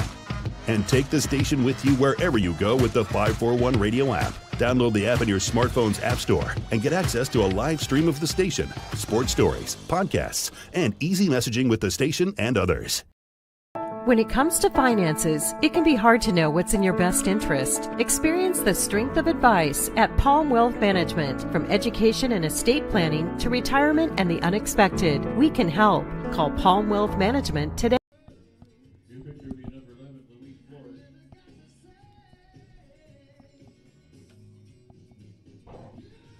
And coming out of the break here at the bottom of the 6th inning, it will be a new pitcher for the Reno Gladiators. That will be number 11.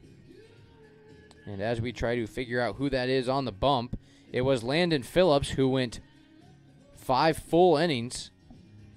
And very impressive outing for Landon Phillips. He goes 5 innings, just 1 hit allowed. He did give up 3 earned runs, thanks to a couple hit by pitches and small ball baseball from the Docs. And on the mound, that will be number 11, last name Flores, first name TBD as of right now. And that will be Luis Flores on the mound for relieving duties. Flores comes in with a 6-3 lead, and he will face off I do believe he will be facing off against Regan Soper. Or no, that is Logan Anderson, who pops up out to the middle infield. So Anderson quickly retired here in the bottom of the 6th. And it will be 1 out away here for Luis Flores. So it will be Anderson, Corba, Wirtz up for the Docs here in the bottom of the 6th. Anderson, as we mentioned, already retired. And that will bring up Christian Corba. Corba on the day has flown out to left field twice, still looking for his first hit. And the Docs going to have to start getting things going here in a hurry. As that pitch from Flores finds the zone for strike 1. So Luis Flores rocking the double ones on the day. Landon Phillips, as we mentioned, a very strong day as that pitch inside backs up Corba off the home plate.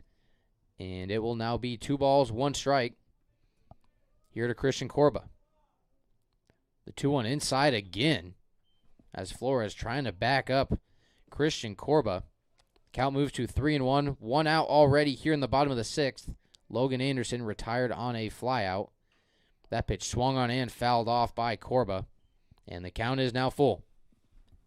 So Landon Phillips, a very impressive performance. Did give up 3 runs, but that was more due to some errors in the infield and some small ball hitting from the Docs rather than giving up a lot of hits. Only gave up 1 hit. The Stewies did score 3 runs, and Phillips did have 1 walk as well. The 3-2 inside once again, and Christian Corba able to make his way to first on a walk. So Corba will get on base, and that will now bring up Danner Wirtz, the heavy hitter who has grounded out to shortstop twice today. Number 23, Danner Wirtz. As we have 1 out and 1 man on here in the bottom of the 6th. Danner 0 for 2 on the day. First pitch swung on over to third, and it's going to get through.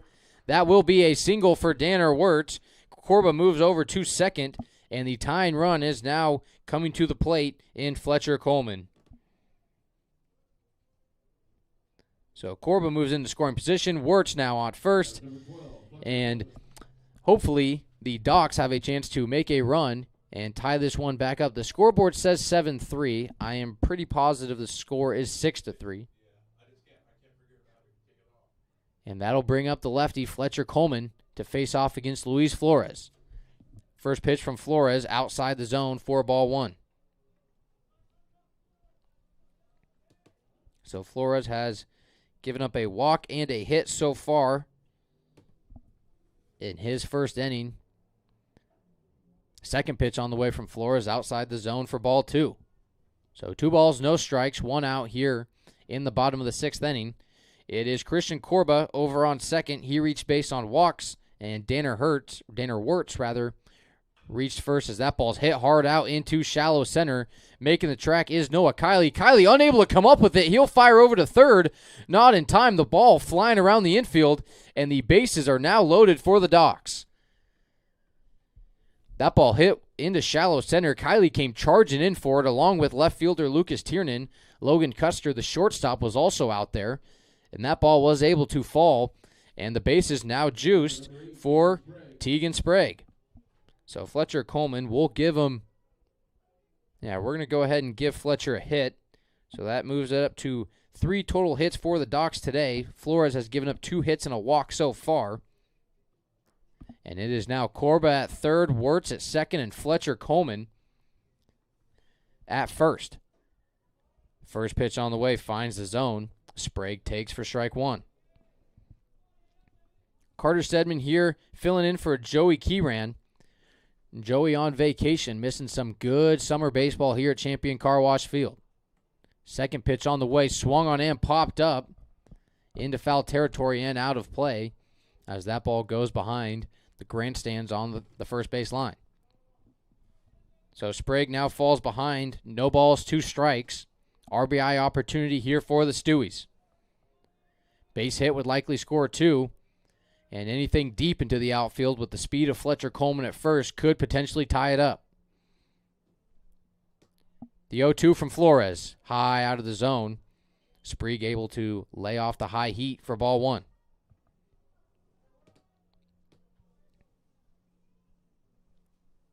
And Flores looks like not really sure what's going on. He'll trot over to the dugout. Maybe something with his glove. And could have been jewelry, could have been tape. Not sure what that was. Either way, Flores will return to the mound. And some sort of equipment malfunction there for Luis Flores. Flores in his first inning of pitching today. 2 hits, 1 walk so far. And that is where we've gotten now. Bases loaded, 1 out. And a pivotal point here in the game for Tegan Sprague and the Stewies. The 1-2 hit hard out into left center field. Going back for it is Noah Kiley. Tagging up is Christian Corba. Corba will head in from third. He will score. And it is 6-4. Reno leads it, but the Docs able to cut into the lead just a bit thanks to the sac fly from Tegan Sprague. So Sprague flies out to center field. That will be the second out of the inning. Christian Corba able to score from third. And it is now 6-4 Docs. Still 2 runners on and now 2 outs. And now to the plate will be Amos Bowers. Amos reached base on an error in the 5th and now has a chance to cut into the Reno lead once again. He lays off the first pitch for ball 1. Amos has done a good job behind the plate today. First, he was working with Ty Hellenthal. Now Logan Schwert. Only a few pass balls on the day. Second pitch up and in from Flores. Flores has been challenging these batters on the inside part of the plate. He nearly hit Christian Corba on multiple occasions. Corba ended up reaching base on balls. And another pitch up and in. And the count is now 3 balls, no strikes to Amos Bowers. A walk would load the bases for Hayden Thompson. Thompson reached base on a bunt and flew out in his last at-bat in his DH duties. The 3-0 does find the inside part of the zone for strike 1. And Amos looks to work his way onto base here and keep the momentum going here in the bottom of the 6th. The 3-1 from Flores. Inside and finds the zone again. Able to steal third over there. That is Danner Wirtz. Danner not exactly known for his speed. Either way, able to catch the catcher, Dylan Kawachi off guard. And now it's runners on the corners with a full count to Amos Bowers. Pivotal moment here in the 6th. It's Fletcher Coleman on first, Danner Wirtz on third. And the 3-2 hits Amos Bowers. He will reach base, and the base is now loaded for the bottom of the Docs lineup. So Amos hit by pitch for the second time today. And he will make his way down to first. Once again, Quinn Gaylor will come in for base running responsibilities. Gaylor, the youngster from Sutherland, class of 2029. His first year with the Docs. We've seen him on the mound a couple times. We've seen him in the outfield. Today, he is the pinch runner primarily for Amos Bowers.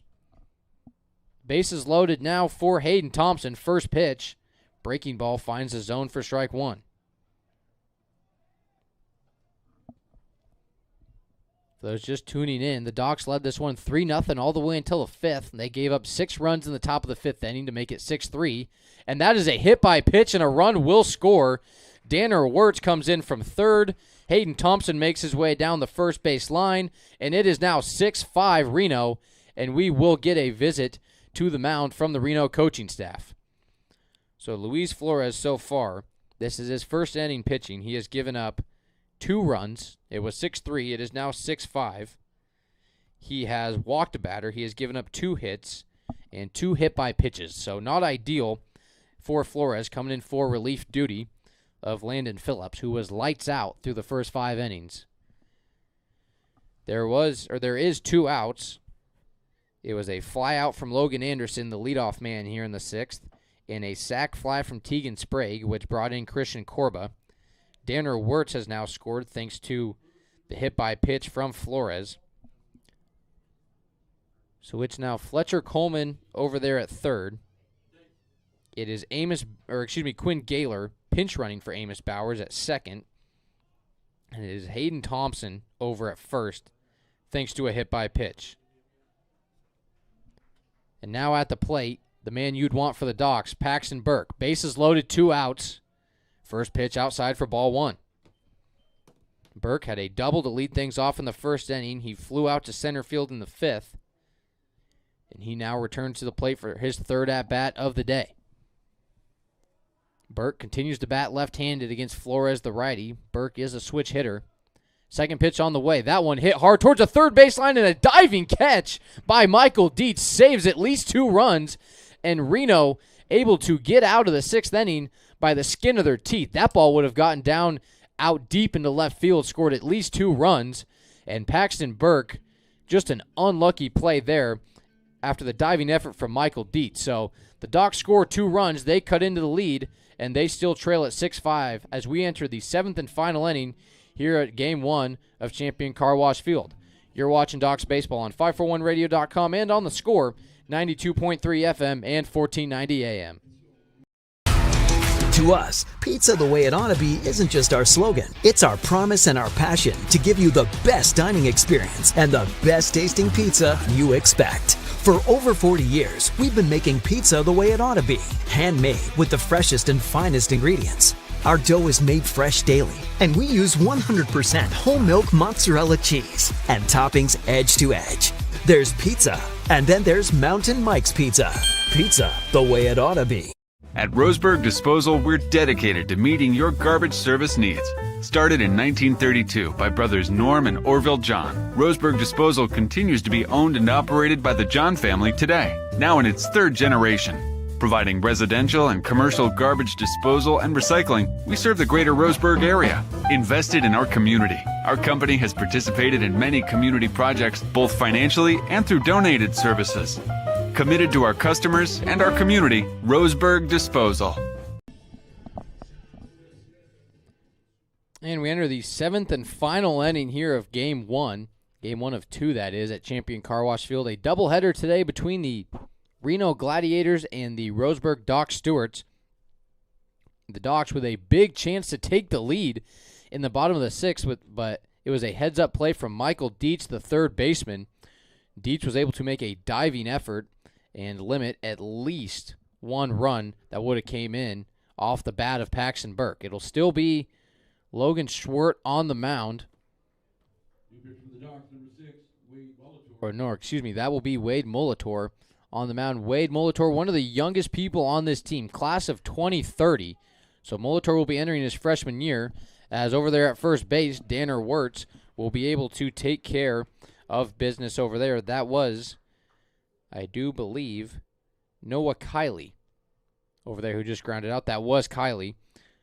So Kiley grounds out to first. That is the first out of the inning here in the 7th, and that will bring up Michael Dietz as we are at the top of the order for Reno.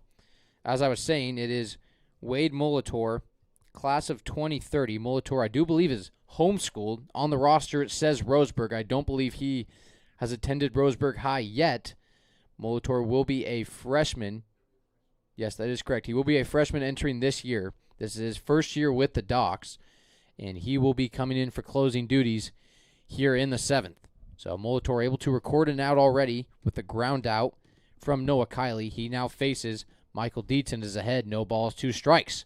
Swung on and missed is Dietz for strike 3, and very quickly 2 outs recorded by Wade Molitor. I haven't even got him entered into the scorebook yet, and Molitor already able to record 2 outs. 1 ground out and a strikeout at the hands of Wade Molitor. He will now face Caden Fowler. Fowler, a busy day at the plate. He's 2 for 3 with an RBI. And he lays off the first pitch for ball 1. So now 1 ball, no strike. Molitor, the lefty. And he's able to find the zone there on the second pitch of the at-bat for strike 1. It has been 2 left-handers on the mound today for the Docs. First it was Logan Stewart, the reliever. Stewart came in for Hellenthal in the 6th.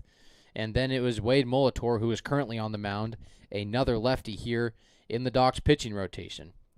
Molitor gets Fowler to foul tip on that pitch. It is now 1 ball, 2 strikes, 2 outs for Molitor, and that pitch fouled back from Fowler. Fowler will stay alive. The count stays at 1-2. So a busy day at the plate for Caden Fowler. Most of that coming in the 5th inning, as was the case for most of these hitters for Reno. The Gladiators have not scored outside of the 5th inning. They were shut out through the first 4. They scored 6 runs in the 5th, and then they were shut out in the 6th. So all runs today coming in the 5th inning for the Reno Gladiators. They look to hold on to a 6-5 lead as Fowler fouls another one back and continues to battle. The count stays at 1 ball, 2 strikes. So Molitor, the youngster on the team, he is the only player on the roster listed as the class of 2030, so he is the youngest. That pitch hit towards second base. That will be Regan Soper able to take care of business. It is 3 up for 3 down for Regan Soper. He's able to retire the side, and we will head to the bottom of the 7th, where the Docs look to walk it off in Game 1 here against the Reno Gladiators. Don't go anywhere as you're watching Docs Baseball on 541radio.com and on The Score, 92.3 FM and 1490 AM. For over 100 years, Douglas County Farmers Co-op has been serving the needs of farmers, ranchers, and homeowners throughout Southern Oregon. Here, everyone is welcome. When you shop with us, you can expect good people, good products, and good advice. No membership needed. Just bring yourself, and we'll provide the expertise and products you need to tackle your next project. Douglas County Farmers Co-op, where everyone is welcome to shop. Are you an enthusiastic sports fan? Want to have fun and get in on the action? Heck yes, that'd be awesome. Have great attention to detail? Want to stay active? Definitely. Want to give back to the student athletes in your community? Obviously, yes. Then you'd make an excellent high school sports official. We need more officials in Oregon, because with no high school officials, there are no high school sports. Sign up today at highschoolofficials.com. Coming out of the break, we enter the bottom of the 7th inning. Do or die time for the Stewies. They trail at 6-5.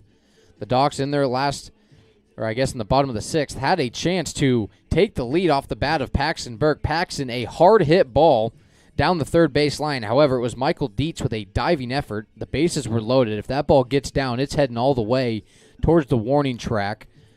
That would have made it at least 7-6 Docs. The bases were loaded. With the speed they had on the bases, could have easily been 8-5 Stewies. However, that's not the case. They trail at 5-6, and in order to get out of this one, they will have to face, as we try to get the number here on the mound, it is number 12. That is Caden Fowler. Fowler was previously over at first base. He is now on the mound. So a few defensive adjustments for Reno. Over at first base is number 26. That would be Michael Dietz. We don't have all the new names and positions yet, but either way, the Docs trail at 6-5. It will be Soper, Anderson, Corba at the plate, and Regan Soper will take the first pitch for strike one.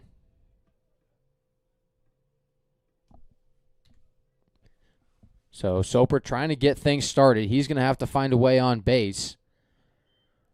Either him or one of the next two batters in order for the Docs to have a chance to win this one. Soper lays off the second pitch for ball one. Regan rips that one up the middle. That's going to get down, and the tying run is on base for the Stewies.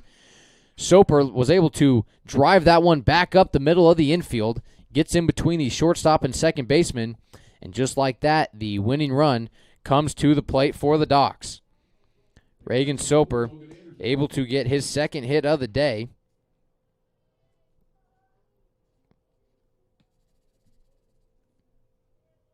So Kiwi on first, and that now brings up Logan Anderson. Anderson shows bunt, pulls back as that pitch was up out of the zone for ball one. So the closer for Reno in this first game, it's going to be Caden Fowler, the first baseman. He gives up one hit already to Regan Soper. Soper still at first as Fowler goes over to try and pick him off. Anderson shows bunt once again, not able to make contact. That will be strike one against Logan Anderson. So it is now Anderson at the plate, Corba in the on-deck circle, and he will be followed by Danner Wirtz if we get to that point. Anderson shows bunt once again. The Reno infield creeping in. Anderson pulls back, but the ball does catch the outside part of the plate for strike 2.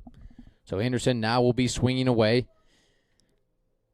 Logan batting third in the lineup today. He played his first year of college baseball this year at SWAC. So a little bit of college experience both on base and at the plate for the Docs. The 1-2 from Fowler, fouled back as Anderson continues the battle. Anderson does not have a hit today, yet does have 2 RBIs out of the 5 runs scored by the Docs. He has an RBI ground out in the first that scored Paxton Burke, and he had an RBI flyout as well that helped score Reagan Saylor. Quinn Gaylor. That ball hit hard out into center field, and able to take care of business out there is Noah Kiley.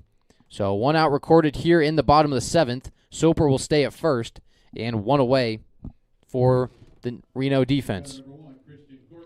Sorry, I got some names confused. That was Quinn Gaylor who was brought in with the flyout from Logan Anderson in the 3rd inning. So 1 away, 1 on, and it is now Christian Corba at the plate for the Stewies. Soper takes off for second. Will he get there in time? Yes, he will. And Regan Soper now in scoring possession with just 1 out here in the bottom of the 7th. So the game-tying run now at second base with 1 ball and no strikes to Christian Corba. Corba has flown out twice today and scored with a walk in the 6th. Corba chops that one up the middle. Going to be a tough play for the second baseman. He fires over, and he is safe. Able to get there in time. Christian Corba showing off the wheels. That ball took 2 long hops over to the shortstop, Logan Custer, who tried to fire it over to first in time. Runners on the corners for Danner Wirtz. So it is now Reagan Soper at third. Logan Anderson was retired, and it is Christian Corba at first. First pitch up out of the zone. Soper thought about taking off towards home. The ball bounced off the backstop back towards the catcher, Dylan Kawachi. So Soper will stay at third. However, Christian Corba will advance to second. So we will keep the camera angle showing the whole infield so you can see what would happen here with the base hit, where the base runners are going. So Logan Anderson did fly out. He is the lone out so far in the 7th, as that pitch from Fowler finds the zone for strike 1. 1 ball, 1 strike, and 1 out here in the bottom of the 7th. It is Soper on third. It is Corba who reached first. And we're going to get a balk, and the game-tying run will come in. The infield umpire explaining to Caden Fowler what he did wrong, and all of a sudden there's a tied game with the game-winning run on third base. That run is Christian Corba. Corba stole second on the pass ball. He's now at third. Soper comes in, and we have a tie game. 1 ball, 1 strike, 1 out here to Danner Wirtz. Danner fouls that pitch off for strike 2. Anything hit to the outfield would walk it off for the Stewies.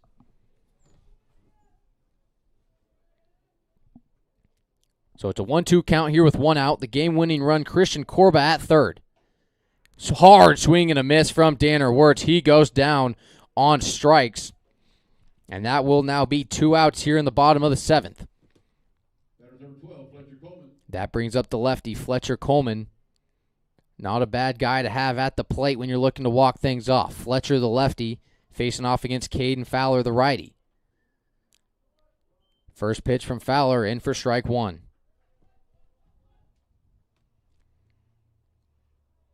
So it was Reagan Soper who made his way home on a balk as Coleman fouls that one off into foul territory. Going back, the third baseman, Michael Dietz, made a amazing effort, unable to come up with it. Dietz trying to track the ball over his shoulder, unable to come up with the catch. And as Dietz jogs his way back down the third base line, no balls, 2 strikes here to Fletcher Coleman. Anything through the infield walks it off. There will not be a sacrifice opportunity here with 2 outs. Fletcher, hard swing, fouls that one back as he continues the battle. The winning run 90 feet away here in Game 1 of a doubleheader between the Reno Gladiators and the Roseburg Dr. Stewarts. The 0-2. Fletcher fouls that one off again. So Fowler continuing to battle here in a tie game. No balls, 2 strikes. The pitch fouled off once again by Coleman. Fletcher continues to battle. I believe that's the 3rd straight foul ball he's had. And he's just got to time it up, get something through the infield. And the Docs will take game 1 of 2. Fowler delivers again up high out of the zone. Fletcher's able to lay off. 1 ball, 2 strikes. Caden Fowler, would imagine he's got to be a little frustrated with this at-bat. Fletcher's fouled off 3 straight pitches, and then Fowler delivers a ball. Fletcher, that ball hit out towards left field. Will it get down? It's going to get down. The Docs walk it off at the bat of Fletcher Coleman, and the Stewies take game 1. Fletcher Coleman with the walk-off hit out to left field, and the Docs are able to win it. And Fletcher Coleman coming in clutch when they need him the most. We're trying to get a replay on it. We will be unable to do so, unfortunately. Either way, the Docs come from behind. They trailed at 6-3 at the bottom of the 5th inning, and they end up winning this one 7-6. It was Fletcher Coleman with the walk-off hit to left field. The outfielders were playing in, rather, and Fletcher Coleman able to hit it over the head of Lucas Tiernan. Tiernan unable to make the play, and the Docs are able to get the come-from-behind victory. We will take a short break before we get started for Game 2. And once again, we'd like to thank another one of our sponsors, Mountain Mike's Pizza, at the corner of Bellows and Harvard in Roseburg. Mountain Mike's, the way it's ought to be. We might need to hit up some Mountain Mike's Pizza in between games here. Before we start Game 2, the Docs take Game 1. We will recap that one, after the break here on 541radio.com and on the Score, 92.3 FM and 1490 AM. Roseburg Disposal, we're dedicated to meeting your garbage service needs. Started in 1932 by brothers Norm and Orville John, Roseburg Disposal continues to be owned and operated by the John family today, now in its 3rd generation. Providing residential and commercial garbage disposal and recycling, we serve the greater Roseburg area. Invested in our community, our company has participated in many community projects, both financially and through donated services. Committed to our customers and our community, Roseburg Disposal. Everest, K2, and now the Mountain by Mountain Mike's Pizza. The biggest pizza this side of the Rockies. The mountain-sized pizza is a massive 20 inches wide, delivering 20 slices and a mountain of toppings. Made with the freshest and finest ingredients. Dough made fresh daily with 100% whole milk mozzarella cheese and toppings to the edge. It's time to go big. Order yours now by using our mobile app.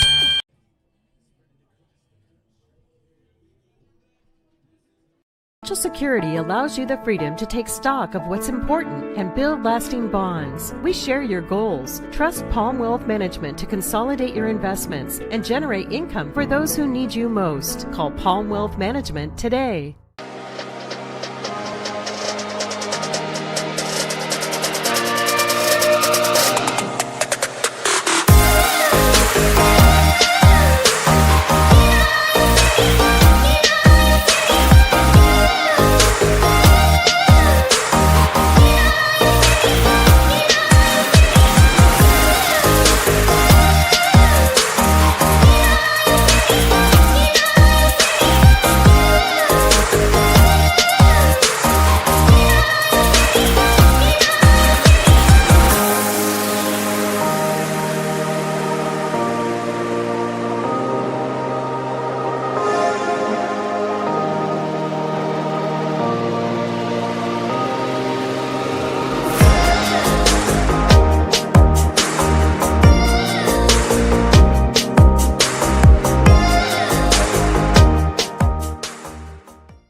Everest, K2, and now the Mountain by Mountain Mike's Pizza. The biggest pizza this side of the Rockies. The mountain-sized pizza is a massive 20 inches wide, delivering 20 slices and a mountain of toppings. Made with the freshest and finest ingredients. Dough made fresh daily with 100% whole milk mozzarella cheese and toppings to the edge. It's time to go big. Order yours now by using our mobile app. When it comes to finances, it can be hard to know what's in your best interest. Experience the strength of advice at Palm Wealth Management. From education and estate planning to retirement and the unexpected, we can help. Call Palm Wealth Management today. Welcome you guys back to Champion Car Wash Field, where we recap Game 1 of 2 against a doubleheader. The Docs taking on the Reno Gladiators. We'd like to thank our sponsors, Dr. Allenson Randall, Family and Cosmetic Dentistry. Call 541-378-6694 or visit drrandall.com. The Doc Stewarts take the Game 1 of 2 on a walk-off at the hands of Fletcher Coleman. The Docs trailed this one 6-3 after the 5th inning. The starting pitchers for both games, Ty Hellenthal, had a very impressive first 4 innings. He ends up going 4 1/3. He gives up 6 runs in the 5th. And then it was Logan Schwartz who came in after Hellenthal. Schwartz pitched for 1 2/3 inning. And then it was Wade Molitor who came in the 7th. Molitor was able to retire the side, the top of the lineup as well for Reno. And they trailed it 5-6 heading in to the bottom of the 7th inning. So Molitor will get the win. As for pitching for Reno, it was Landon Phillips. He went 5 full innings, only gave up 1 hit, 3 earned runs, which is relatively unusual when you consider the fact he only gave up 1 hit. Then it was Luis Flores who came in the 6th. Flores did struggle, gave up 2 hits, 2 runs, got the Docs back in it. He had 1 walk as well as 2 hit by pitches. So a tough outing for Flores. And then Caden Fowler, the first baseman, he came in to close things out in the 7th. He will get the loss because Reno was up 6-5 rather. Fowler gives up 1 hit, gives up 2 runs. As we look at the 7th inning, he gave up a hit to Regan Soper, then recorded an out. He walked Christian Corba. He did retire Danner Wirtz. Corba was able to make his way into scoring position because of a balk. So Corba made it to second on a pass ball, then made it to third because of the balk. Regan Soper, who got on with a single, scored from third with the balk. And then it was Fletcher Coleman, the Game 1 hero, with a shot out to left field. That one almost to the warning track, over the head of Lucas Tiernan, and that brought in the game-winning run there with Christian Corba. So the Docs, the comeback kids, take Game 1. They win that one 7-6. We will step aside here for a brief moment. We're going to send it back to Westwood One Sports as we recollect and get ready for Game 2 of a doubleheader in a non-league game against the Reno Gladiators. Carter Stedman up here in the booth at Champion Car Wash Field. We appreciate you guys for sticking with me, filling in for Joey Kieran, first time covering the Doc Stewarts this season. So we appreciate you guys sticking with some moments where things might be a little rocky and whatnot. So we know the score bug was a little bit slow on updates. We understand that. We appreciate you guys for sticking with us. And we will see you guys here in a moment for Game 2 as we get ready for another edition of the Doc Stewarts on 541 Radio and on the Score 92.3